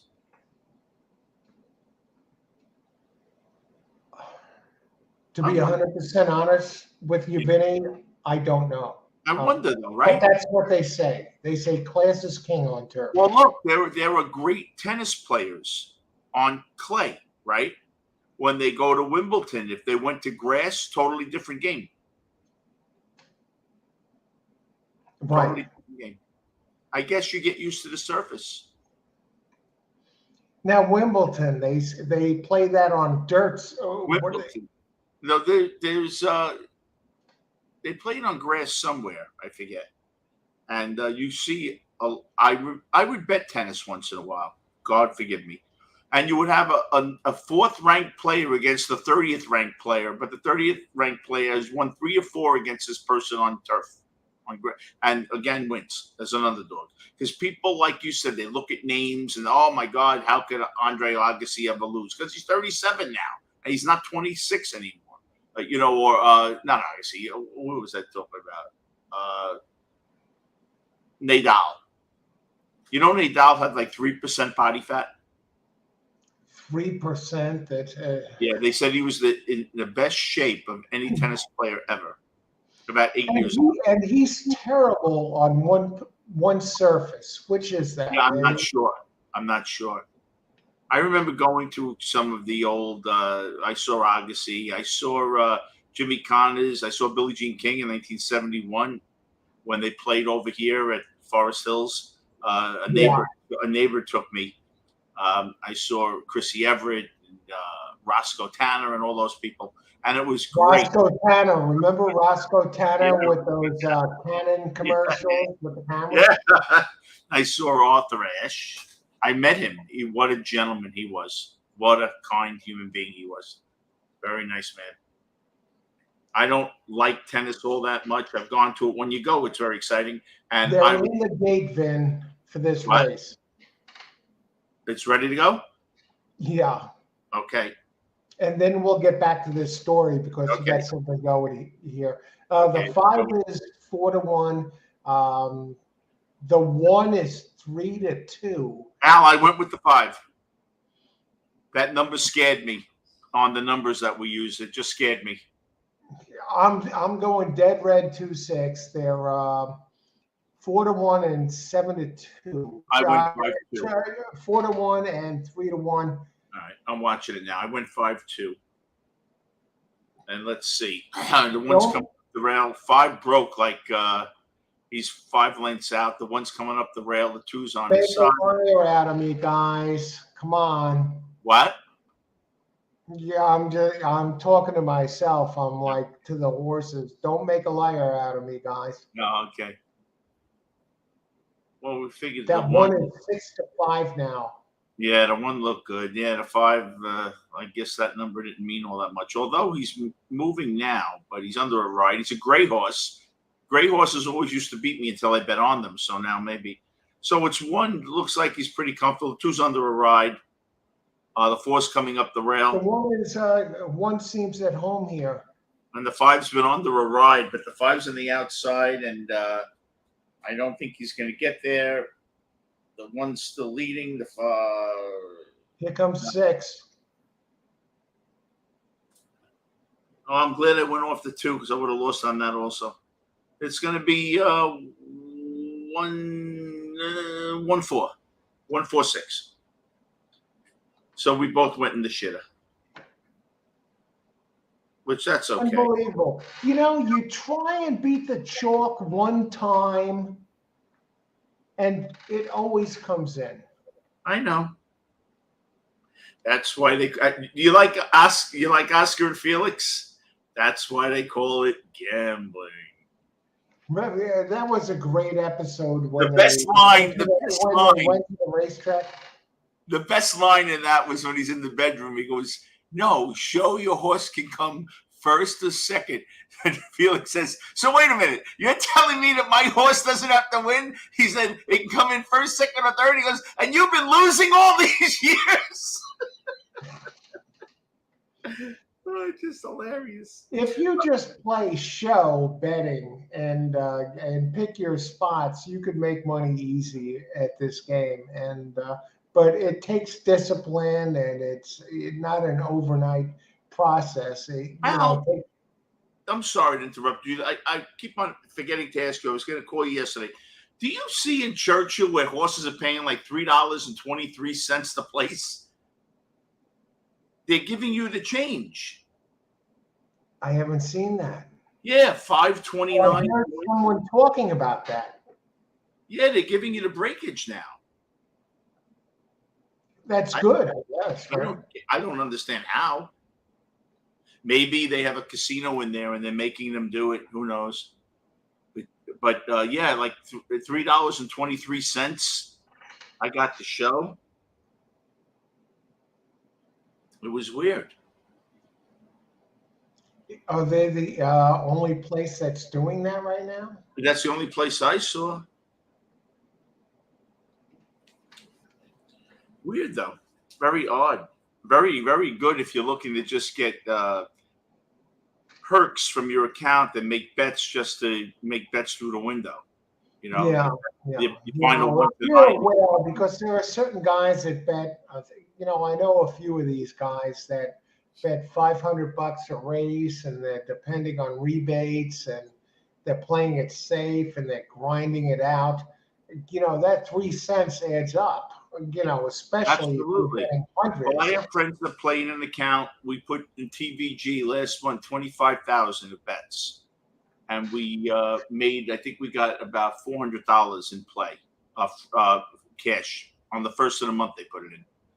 It's every first of the month. You get 1.5% from TVG, which Okay. isn't bad if you have people betting. But the problem is, people are putting into this one person's account, and if someone hits big, you're paying the tax on it.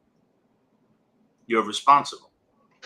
What's your main play when you play the horses? Do you play exactas, big threes, win place? Winning place. Winning place. Winning place, yeah. Once in a while, I'll bet. Like when we were doing the show last week, that was the first time I had bet some shows in a while. And I used to like the show. You know what I used to? You had that $18 show horse, that 10 horse, that one race. Yeah. I used to like to not bet like 4 races where I was going to bet $10 or $15 into the race, and pick one race where I like the 5 or 6 to 1 to show and bet $100 show on them. Pick up 380. It's like automatic money. It's like automatic money when you like a horse. Well, yeah, but you got to win it. But that's what I used to do that a lot. Samine on the green. I used to play in the 80s. Eddie Maple on the turf. Samine on the green, yeah. Eddie Maple on the turf. Oh, so that story was, I was so happy to see Arthur Ashe Stadium go up as a monument to him. I'm not a big tennis fan. I'm not the big civil rights thing or the reformations. I could care less. And back then, they weren't talking about it. Now it's all over with the equalization of wealth and all that. But he was a good man, and I was actually happy. And usually, like if they name something after Aaron Judge, I can give a crap less, And I'm not a Yankee fan, but I wasn't really a tennis fan either. But I was happy for Arthur Ashe because I met him. He seemed like just such a genuine human being, a nice man. And I met him in a restaurant, actually. I met him at a place on Sunrise Highway, Cookie's Steakhouse, it was called. And I was with my family, and he was there, and I saw someone go over and ask for an autograph. So I asked, I heard who he was, and I had heard of him. I was about 15. And he was very, very nice. So there's my tennis story. Vitas Geraldaitis. Remember that tennis player? Vitas Geraldaitis. Remember he was going out with Cheryl Teagues at one time? Was he? And and he used to do the great shows when they were, during the U.S. Open run, especially when Jimmy Connors was playing those big matches in the 90s, and Vitas was announcing those Pete shows, and he had a great insight. And at the time, he was an up and coming player in the late 70s, and he was hitting Studio 54 again, dating Cheryl Teagues. And then all of a sudden, he did the U.S. Open coverage every year, and all of a sudden they said he died, carbon monoxide poisoning. He was staying at some friend's house, and there was a gas leak into his room, and he was dead at a very young age. Vitas, remember him dying that time? Vitas Geraldaitis. I'm just going to take a look now. That's terrible. Yeah, look at Vitas Geraldaitis' death. I mean, I was like, holy shit, this guy's gone. I mean, he was such a treasure to tennis. Yeah, sure.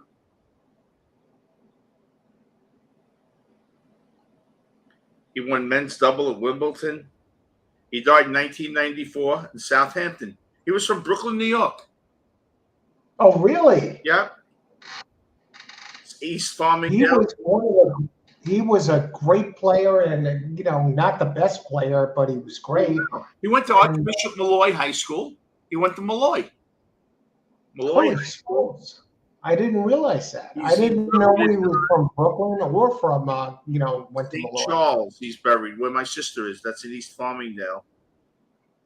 And we'll see the cause of death was, September 17th, while visiting a friend's home in Southampton, improperly installed pool heater caused carbon monoxide gas to seep into the guest house where he was sleeping. He failed to show up for dinner at 7 p.m. that evening, and the body was found the following day by the maid. Wow. Negligent homicide charges were brought against the pool mechanic and the company. Companies were acquitted in 96. Then they went after the manufacturer. Geraldi's family had a confidential settlement. Wow. That's interesting. Young man. Yeah. How old was he then? I think he was born in 54. So that's only, he was 40 years old when he died that way? Yeah. What a terrible thing. I went, that show on the Yes Network, Center Stage with Michael Kay? Yeah, sure. It's a good show. Yeah, I went to it 3 times. No, I went to it 4 times.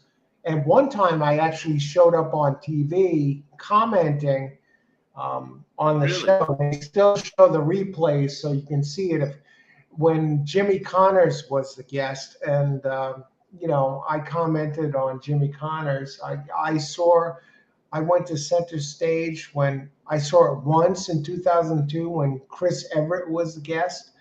Wow. I saw it when Jimmy Connors was the guest, and that's when I got on the show. And how did you get tickets to get there? How did you get tickets to get on? Free. If you go to the website and say request, Center Stage tickets, Really? they're free. It's first come, first served. It's on the west side, and it's around 57th Street. And, wow. Yeah, so I saw Jimmy Connors. I actually went there when Chris Everett was on the show, so I kind of covered both ends of that spectrum. And Jimmy Connors was great. What time was that show filmed? What's that, Vin? What time did they film that show? Early afternoon, late morning. It's interesting. I went there when Alec Baldwin was the guest once. Oh, wow. And there's another one I saw too. It's escaping me. Maybe it's just 3, but I saw Alec Baldwin, Jimmy Connors, got on that show. I'll send you the clip of, if they ever show a replay of the Jimmy Connors show. They usually do when a tennis major is coming up on the Yes Network. I'm at the closing of that show, talking about Jimmy Connors, and that's kind of cool. Jimmy Connors was good. They would have, wow. And the thing about that Center Stage show, it's free, but they give food to the, the audience that shows up for the show, like a whole spread for breakfast. Really? And then once the show is over, they must order pizza from some place, and they get like tons of pies, different toppings, and they put them out, and you can, so it's pizza after the show and breakfast. You don't get to meet him, do you? No. But it's all free and a lot of good food and then they show the show on TV. And when they show the show on TV, sometimes they pan to the audience. Yeah, sure. And you see yourself sitting there. Yeah. I went to the Mike Douglas show with my friend and his parents. I was Mike Douglas. It was in Philadelphia. And you could see when on the episode, it was Robert Redford's wife was on the show. I don't know who the other people were. And you could see I had a powder blue leisure suit on. I was about 15 with this red hair. I wish I could get old episodes of Mike Douglas when you can, because I have a friend that was on shows from years ago, and if you dig around, you can get somebody who can get you Mike a replay. Douglas, it was when she was on. I'm going to see if I could actually.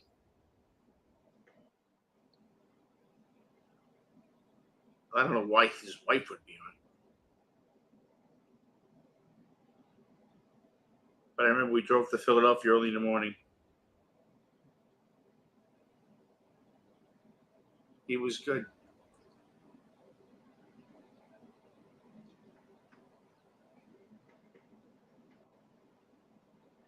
You know what show I used to enjoy? Maybe you saw it too. In the 70s. Remember Tom Snyder? Sure. He did that great John Lennon interview. Yes, he's known for that. That was the pinnacle of his career. He'd be there smoking a cigarette and interviewing people. They parodied him on Saturday Night. He comb over.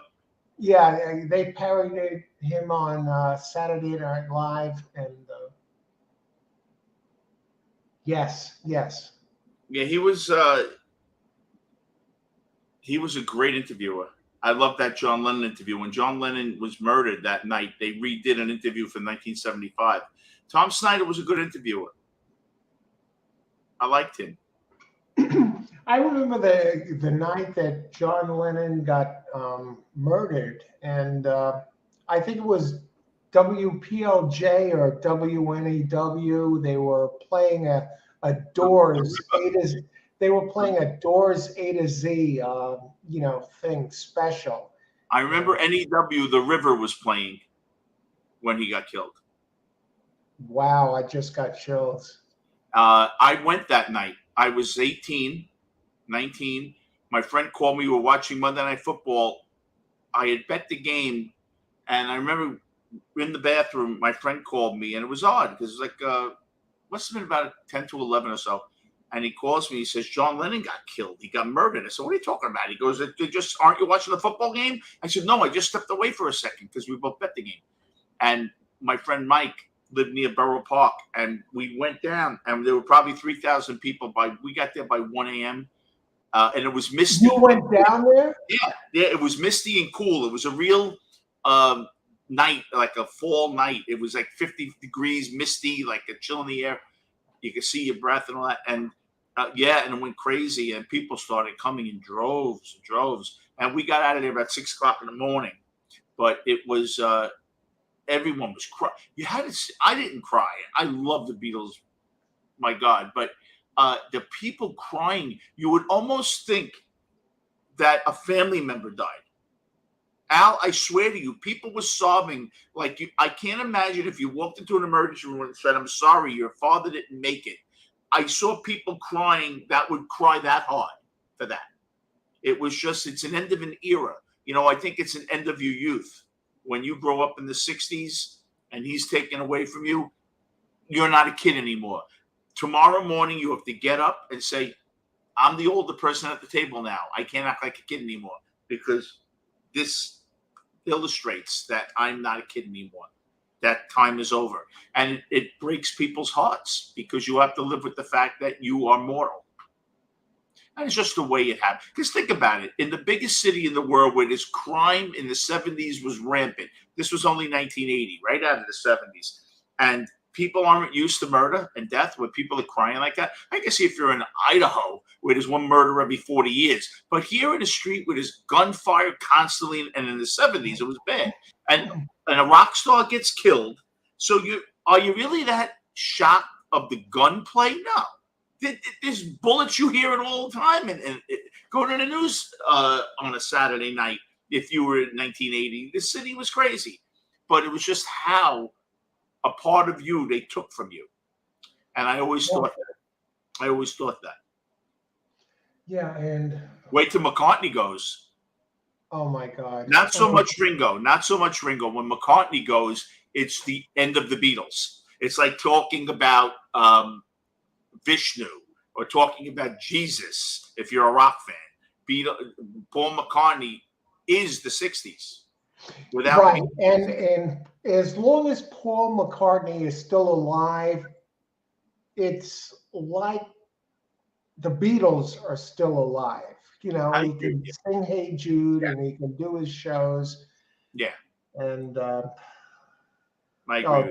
That is going to be devastating. But hopefully, he has Yeah, 4 years left. a lot of time left. But John Lennon, when he went, I could see how people are crying that way because he's even more of an identity to a lot of people than their own family members are because he's connected as part of their youth Right. That's what it is. and when he goes, it's like, holy shit. And maybe, Uncle Bob dies and, it sucks, Absolutely but right. it's not like John Lennon died, I agree with you.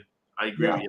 My father even used to say stuff like before he died, before Lennon died, and before it'd be a pretty good trick if my father was talking while he was dead. He said, you should like me the way you like to be, joking around. But I know it was like everything was the Beatles to me. Oh my God. But I agree. It's a culture shift. And look at America now with the culture shift. It's incredible. It really is. This country is not the country that I remember. It really isn't. This country's changed so very much. I love those 2 skis on the back of that wall. Oh yeah, well, I'm doing the show from the ski house today, Yeah, and why not? I can't ski now, but it's still nice to get out. I should put the other one up where I have the piano in the background. Yeah. I have a hard time doing it. Every time I do it, I'm not. It's too light. It's like I can't get it where my whole body is there with it. I don't know. Maybe it's the lighting.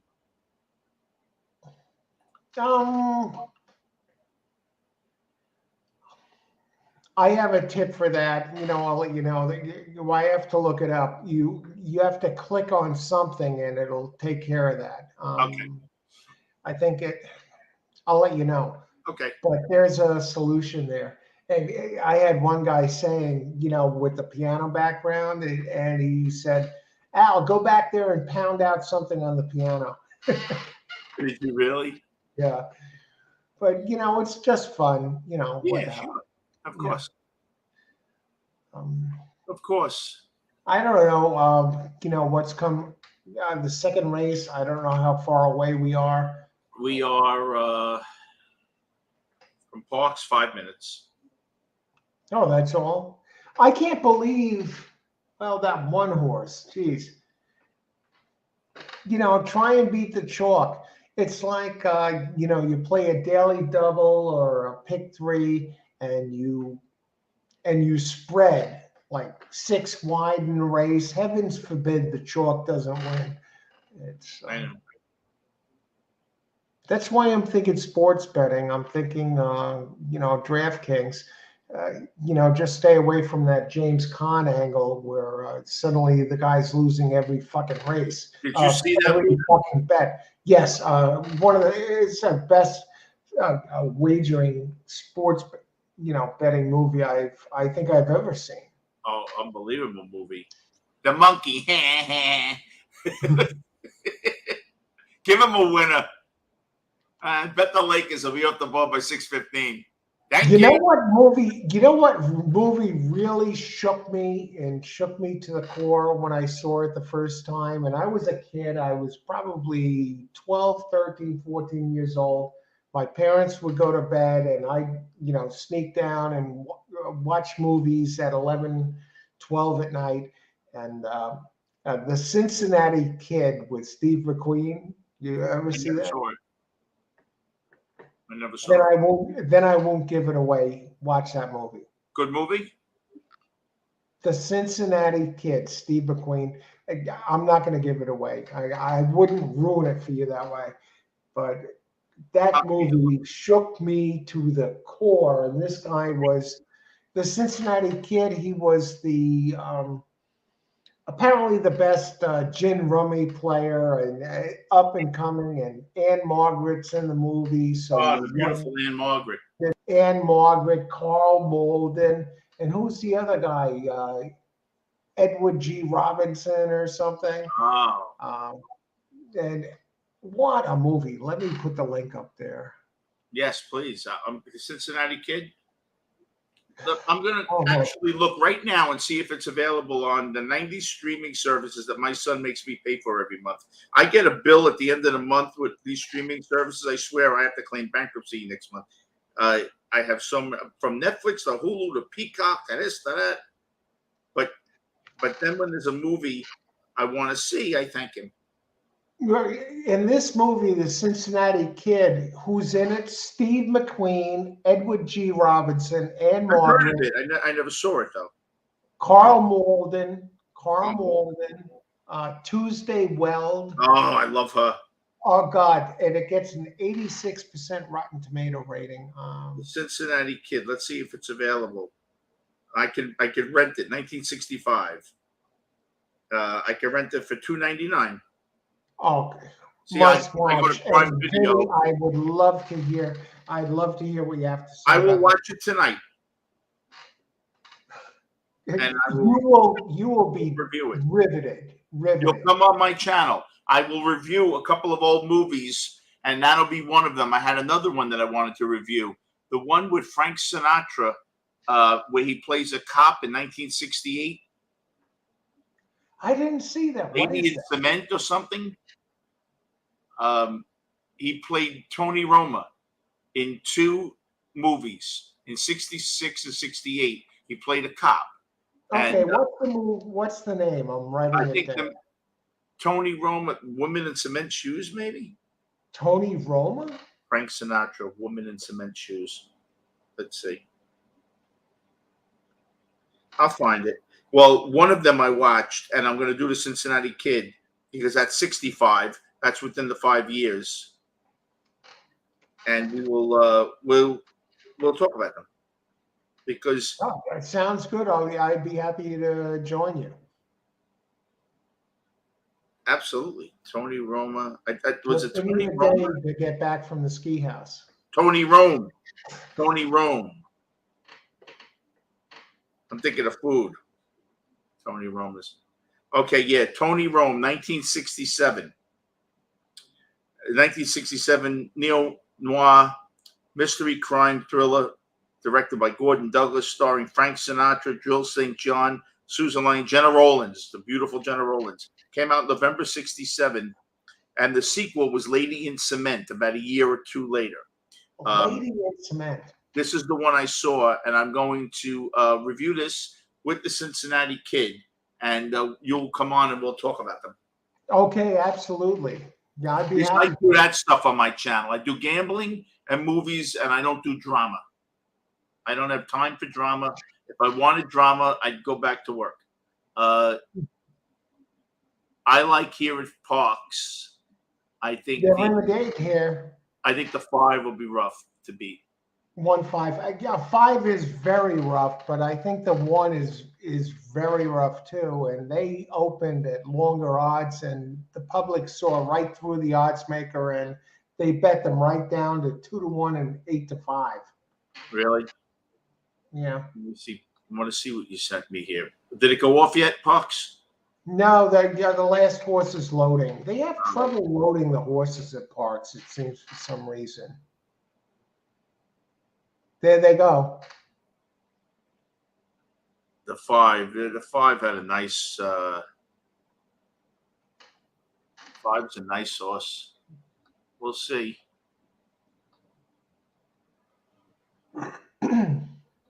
Okay.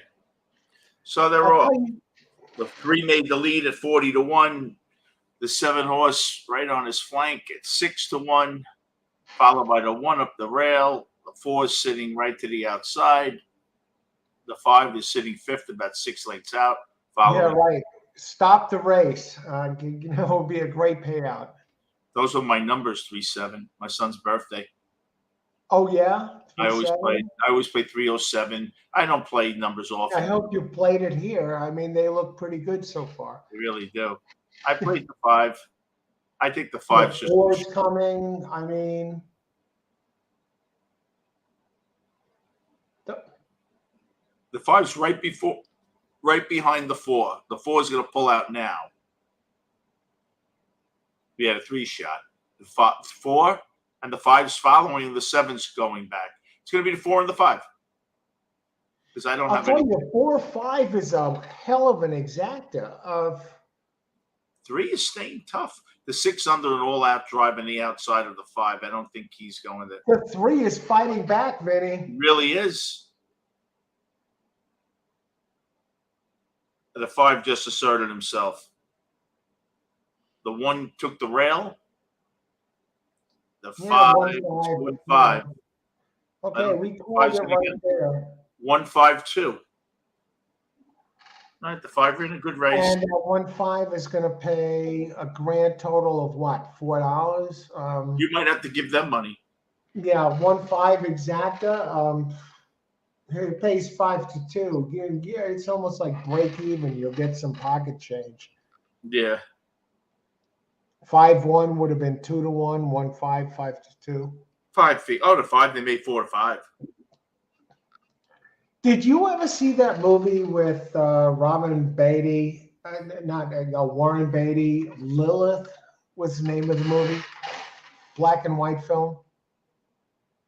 Warren Beatty? Yeah, Warren Beatty. Black and white film.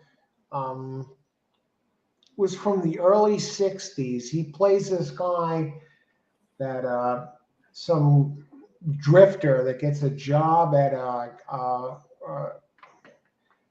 mental institution to help out with the patients, and he ends up falling in love with this beautiful woman who is a mental patient. And, really? Yeah. I'm looking. Let's see. Maybe that's a good movie. I like him. Heaven Can Wait was a great movie. Heaven Can Wait. Yeah, Brian Piccolo, whatever. And no. Brian Piccolo was James Caan and Billy D. Williams. Okay, yeah, no, you're right. Heaven Can Wait. I saw that movie. I saw that in the movies. Heaven Can Wait. They do. Lilith. That's the movie. Written by Robert Rossen, a novel by J.R. Salamanca, Warren Beatty, and Jane Seberg. What does it say about it? It's rated pretty. 6.8 out of 10. It's rated. I think he's a tremendous actor. You know, he is a guy. I really do believe. Regardless, is it irregardless or regardless? People always told me I used it wrong. Well, let's say regardless. I think it can go either way. I'd have to look. Pretty boys, and they always considered him. If you're a womanizer, they think you're a pretty boy, even if you're not, because how are you getting all those women? They don't get the respect. I'll tell you why. Leonardo DiCaprio only won an Oscar after he was not a pretty boy. You got to be in your 40s. If you ever notice, very young guys that are pretty boys never win an Oscar. Never. Brad Pitt in his 50s.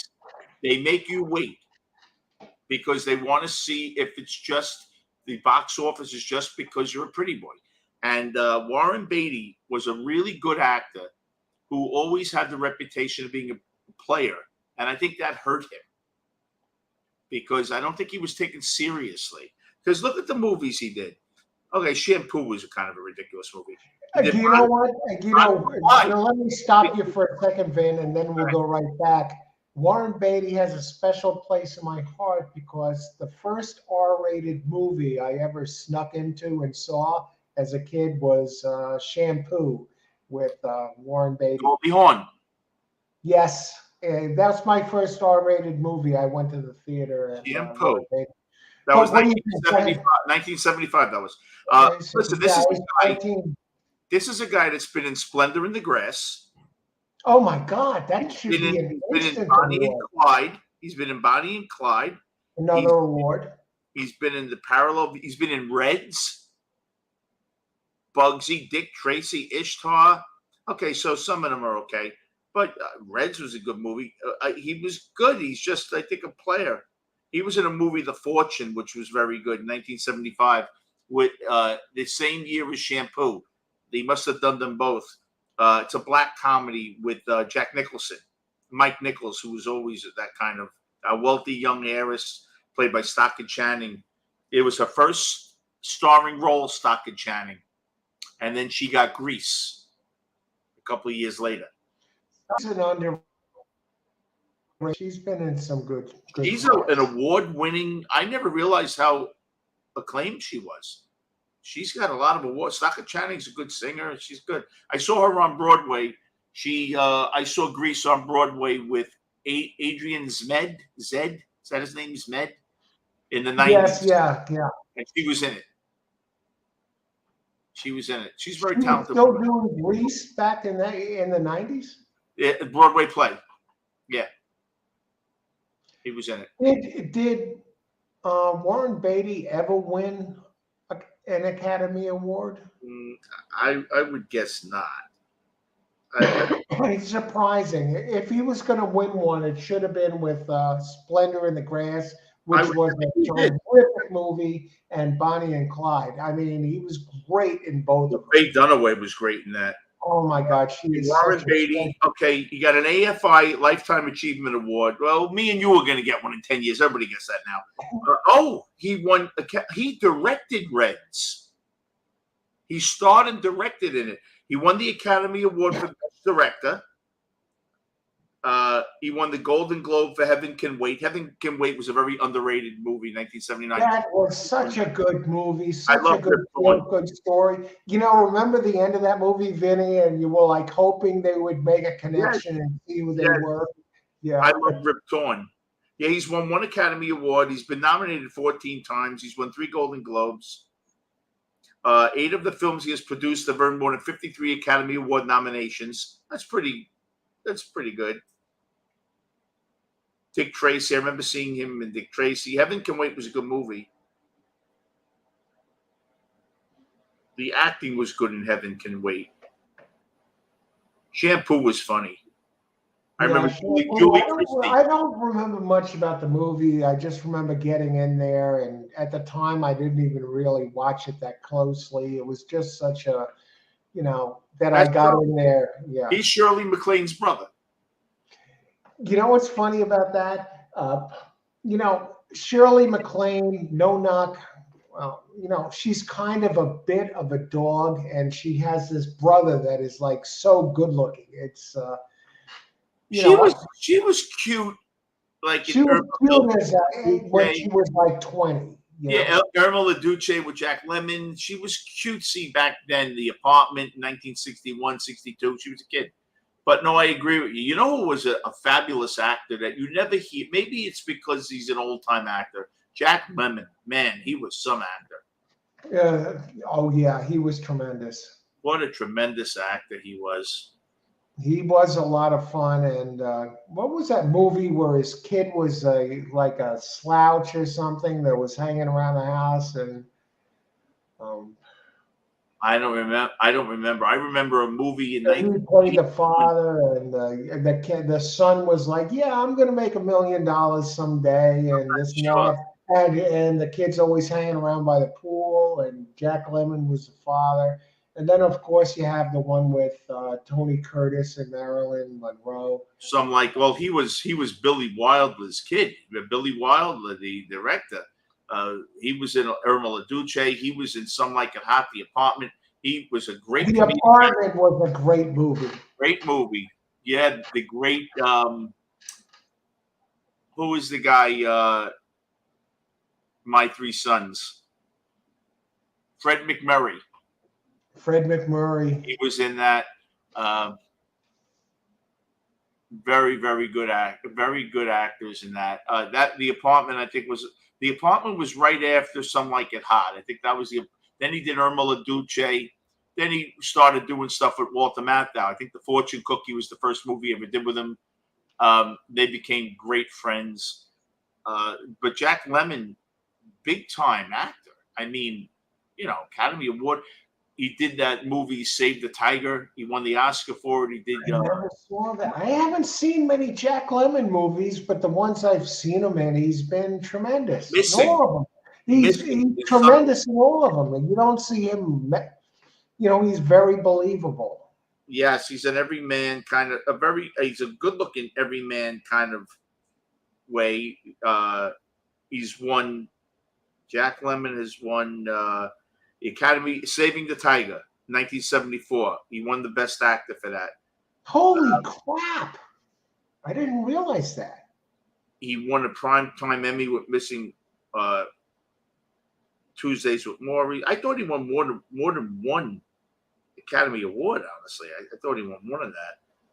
Yeah. Oh, he won 2 Academy Awards. He was nominated 8 times, 4 Golden Globes, 2 Emmys. Just Save the Tiger, Some Like It Hot, The Apartment, Days of Wine and Roses. Look at the movies. Just listen to Days of Wine and Roses. Listen to these movies. You tell me. You know me, I have trouble sometimes with the drinking and that, and I watched that movie and I was like, holy shit. You know, this is what can go wrong. I could see how it's believable. Absolutely. Listen to these 10 movies, and you tell me, you'll say, oh my God, I didn't realize he was so good. Mr. Roberts, Save the Tiger, Some Like It Hot, The Apartment, Days of Wine and Roses, The China Syndrome, Tribute, Missing, Avante, just brilliant. Then in the 90s, he did Glenn Ross with Pacino and Ed Harris and all of them. What a great role he played there, and he was trying to steal the leads. Yes, the leads, the Glengarry, the lead, you don't get them because you're not a closer. Right, and then he's like going in there and bragging, even though he was, cheated to come. Yeah. And then they nailed him. Some Like It Hot. Ross was like the FBI or the police were coming in to arrest him. Yeah, Jack Lemmon was great, and of course the Odd Couple. And you know what's interesting? People don't realize the Odd Couple. I forgot all about that one. Yeah. He was the original Felix. Tony Randall was always the side man to Rock Hudson. People forget that. Tony Randall was a pretty good actor in the 60s before The Odd Couple. And people don't realize that. How many great actors do you know, right, could do a show, a revered show and movie from Broadway to screen with The Odd Couple? And if you ask anybody about The Odd Couple, they say, oh, Tony Randall, Jack Klugman. How many actors that aren't of the ilk, and I think Klugman and Randall are great, can actually supersede and take over the identity of roles that were done by iconic actors? That's how good Jack Klugman and Tony Randall were. That no one says, if you say The Odd Couple, no one thinks of Jack Lemmon and Walter Matthau. No one. Right? It's amazing. Right. All right. Finger Lakes. It's just like if you go to the movie MASH. No one's going to think of Elliot Gould and. What a great comparison. Elliot Gould, right? And Donald Trump. Yeah.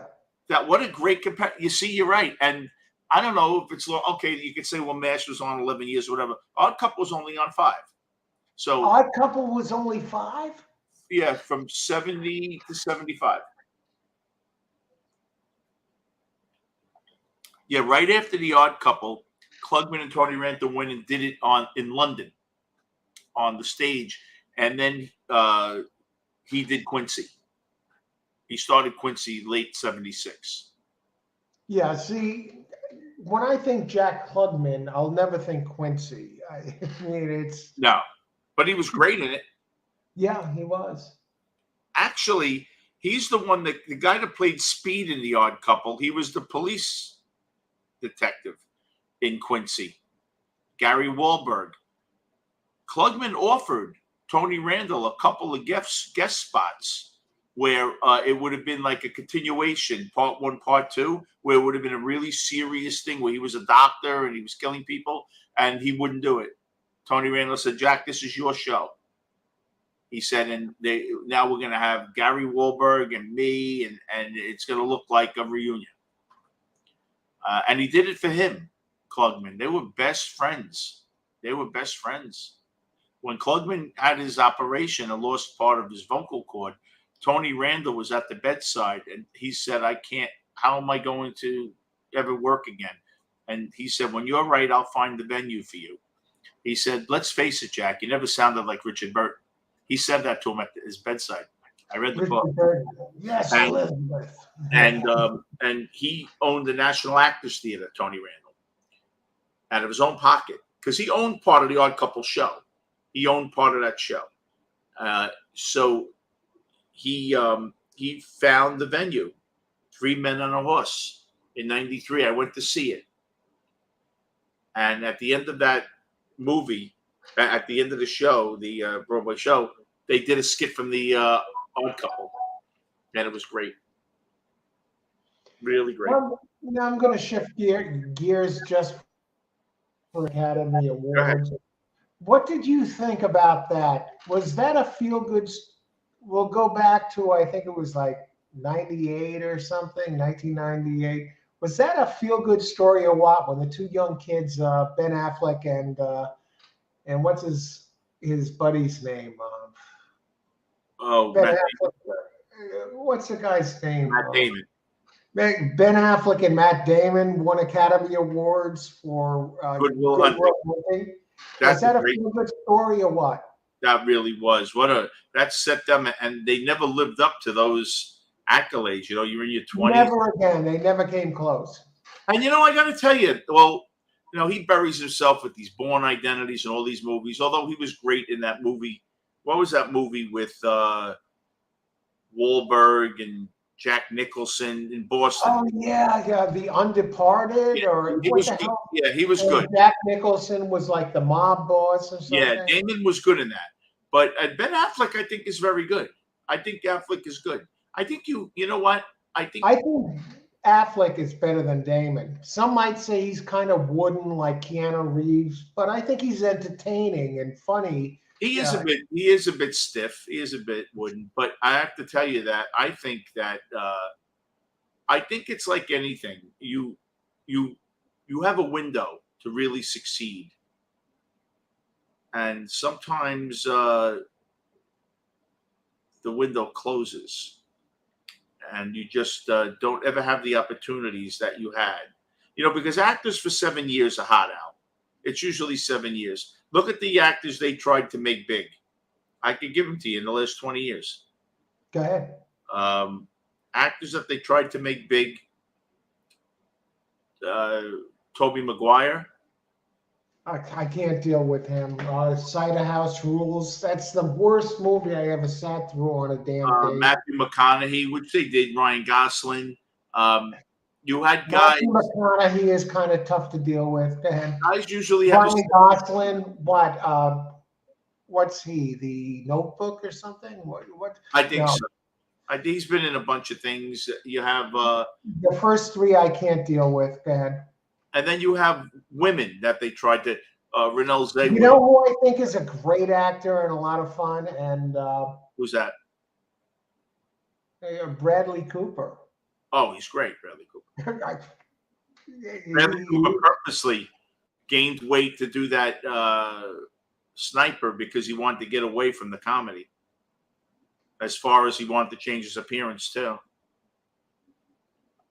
And this is a guy that doesn't even seem to have to try. He's just great when he goes. Remember, the first time I saw him was in Wedding Crashers, a great movie. I know a little bit about acting. I've always performed, whether it were. You were on Boardwalk Empire, right? Yeah, I've done a lot of acting, and I'm in SAG. And I will tell you, one of the actors that are never talked about, but everyone knows how talented he is Edward Norton. Edward Norton is one of the most talented actors. Now, a friend of mine worked for his family, the Reese family. They own a lot of malls, and they're a real estate firm in Baltimore. And that's his, I don't know if it's his mother's side, Reese. They're German. And they run all the real estate for all the big malls. And she met him and said that he's one of the most intense guys you ever want to meet. Very smart, great in math, great poker player. And he, when he was doing the movie Fight Club, he was getting frustrated. He said he changed his shoes. He says sometimes the littlest thing, like changing your shoes or your T-shirt to a different color, makes you that character you need to be. It was so interesting. And he's worth like $300 million.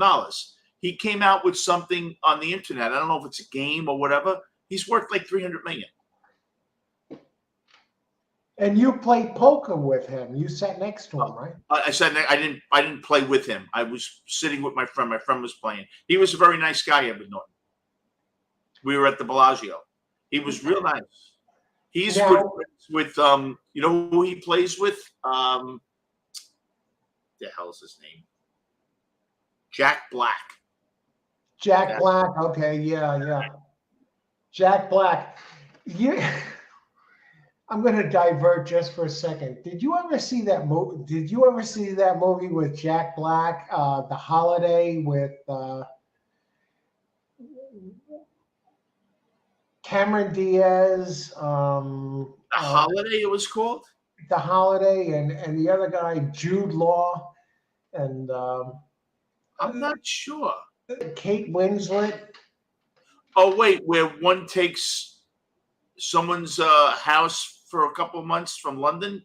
Is that the one? Yes. Great. Yes. Oh, it's great. Early 2000s, I think that came out. Right, and I saw that in the movies, but Jack Black was in that, and the one thing that got me about that movie, and I think it gets me about every Jude Law movie, is there any guy that cries more in the movies than Jude Law? Well, every time he has this big crying scene in every one of his freaking movies. What is the guy? Total fucking pussy? There's a guy that they tried to make to be, you know, you ever notice there's always a hot actor for like 5 years. George Clooney for 7 years. Tobey Maguire off Batman. Oh, I'll give you another one. Chris McDonald off Scent of a Woman. They tried to make him a star. Okay. Doesn't work sometimes. Brendan Fraser. Yeah. Now where is he? And going back to Ed Norton, though, you're talking about him. When's the last time he made a movie? I'm not sure, but Brendan Fraser, they thought was blackballed. He just came out with a new movie that just got accolades, and he was crying. They felt so good for him. For some reason, a movie that he did a few years back got blackballed.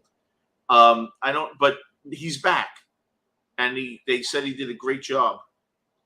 And he made a total body transformation. If you look back to him, he was what, a king of the jungle or something, and he was right. Totally ripped with long flowing hair, and now the guy's like 400 pounds. And he's heavy now, but you know, what is he now? He's got to be 50 now, right? I don't know, somewhere around there. You know, he was hosting SNL. Have you ever, you know, you get around and, you know, you've been in some movies or series. Have you ever been to a live show of Saturday Night Live? No. No, I haven't either. I was just wondering. You know, that was a favorite show of mine. I did go to the Lennon. I remember ordering from the pizzeria late at night, you know, eggplant parm hero and a pizza, and then watching Saturday Night Live in the mid-70s. You know, it was a fun time. I went to Letterman in '85, and a funny story. Oh, you did? And a funny story. I'm choking in my car. I had an asthma attack.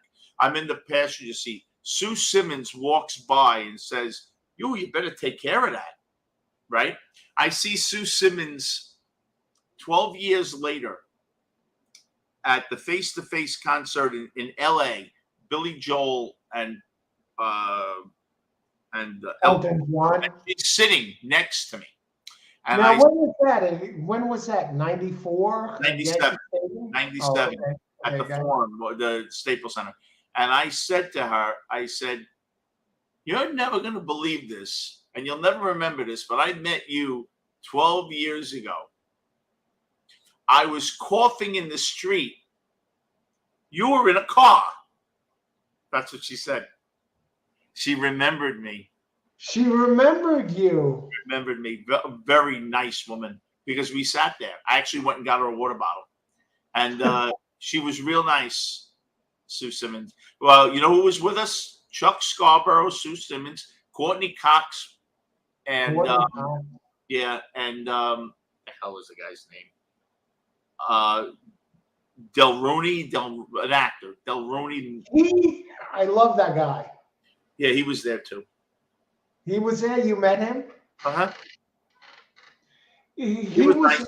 What was that? What was that movie he was in recently with? Well, not so recently with. He was friends with Courtney Cox. And Del Rumi. He was the guy in this movie. Holy crap! Let me look him up.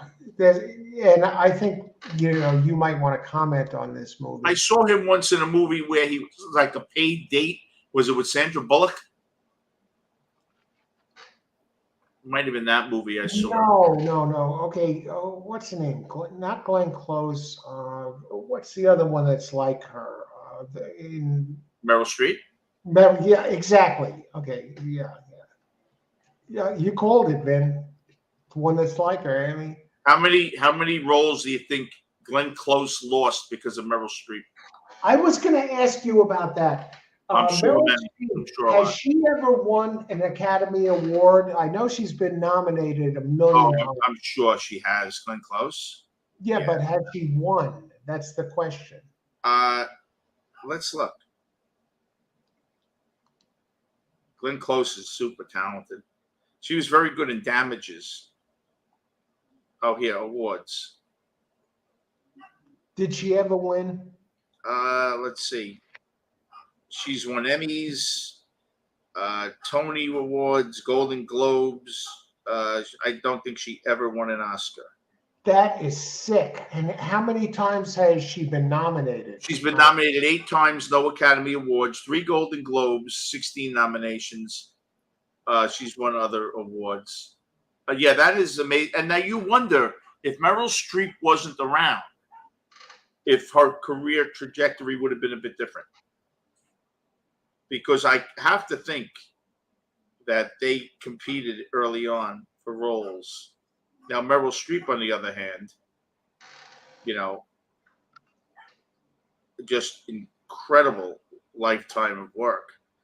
She's won 3 Academy Awards. Meryl's won 3 Emmys, 9 Golden Globes. It's unbelievable. Meryl Streep is just, she learns a language for dinner. She's just unbelievable. Kramer versus Kramer. I got the name of that movie with the Dolmet Mulrooney or whatever. Osage County. Did you ever see that movie? No. Oh my God. He comes in as his fiance or something to one of the women in the family, and Juliette Lewis, right? He was supposed to be her fiance, and he comes in, and Meryl Streep totally undresses him at the table, and but that movie gets way out of hand. And that I'll give you one that other guy's in the movie too, Chris Cooper.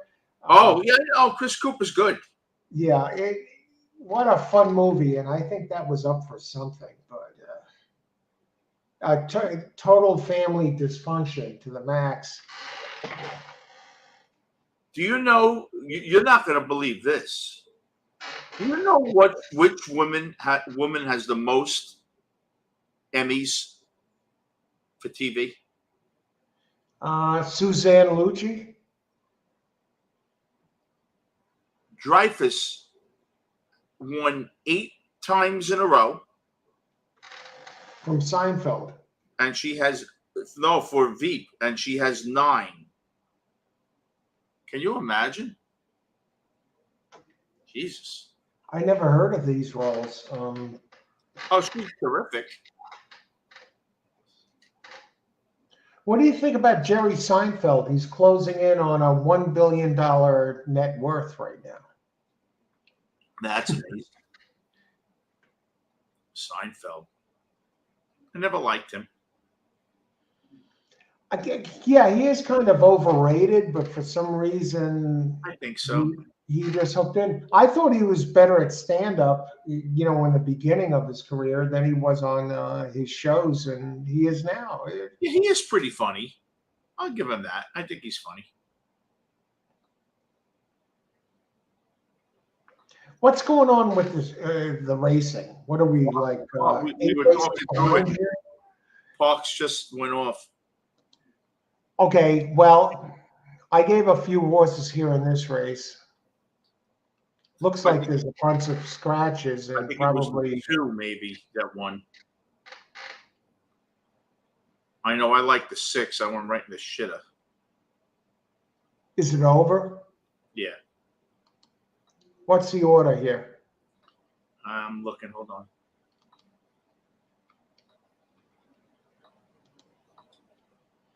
Yeah, let me see if I can bring this up. I got it. Hold on. I got it for you. 2, 6, 11. 2, 6. Yeah.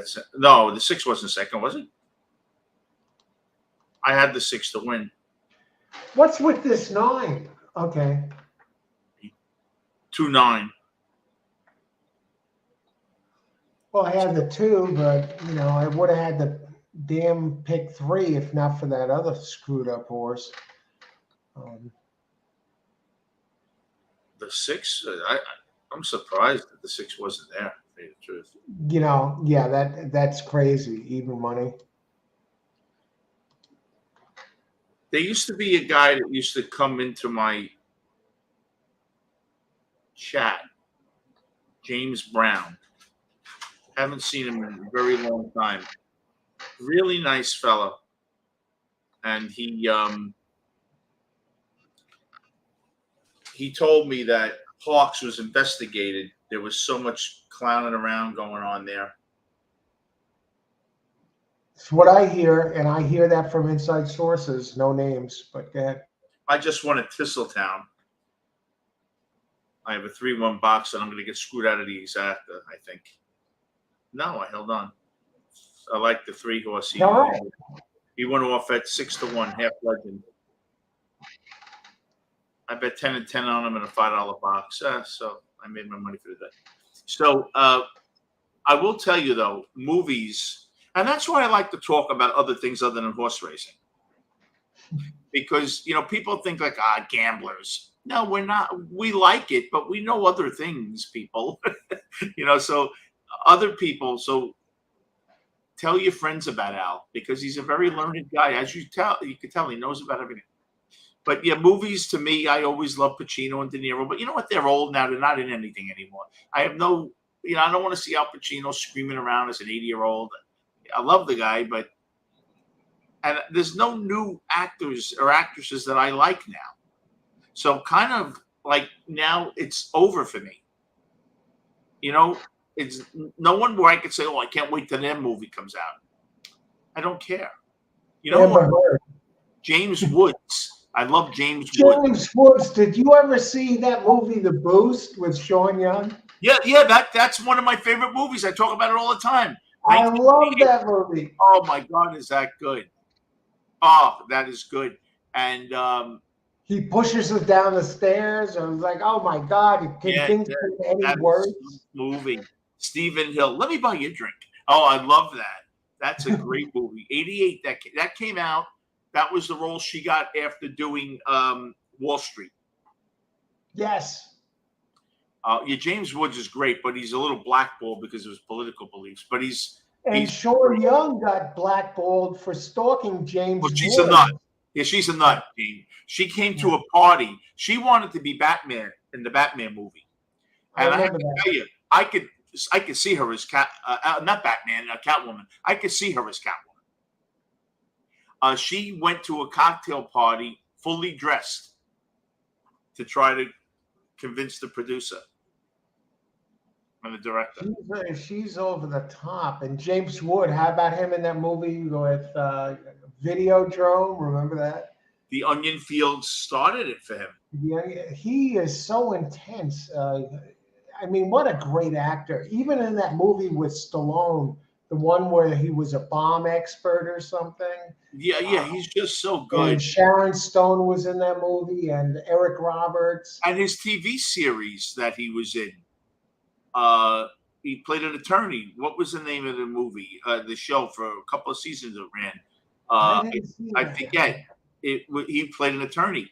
that he was a big shot attorney getting people out. Then he ended up going to the district attorney's office and working for them. And you saw both sides of him. He was terrific in it. James What a Woods. great actor. Yeah. And, Vinny, I gotta go. I gotta go too. I gotta go too. Listen, I'll catch up with you tomorrow. Okay. Thanks for joining us here. Great Thanks show, for Vinny. inviting me. Take care, man. You got it. You too. Bye.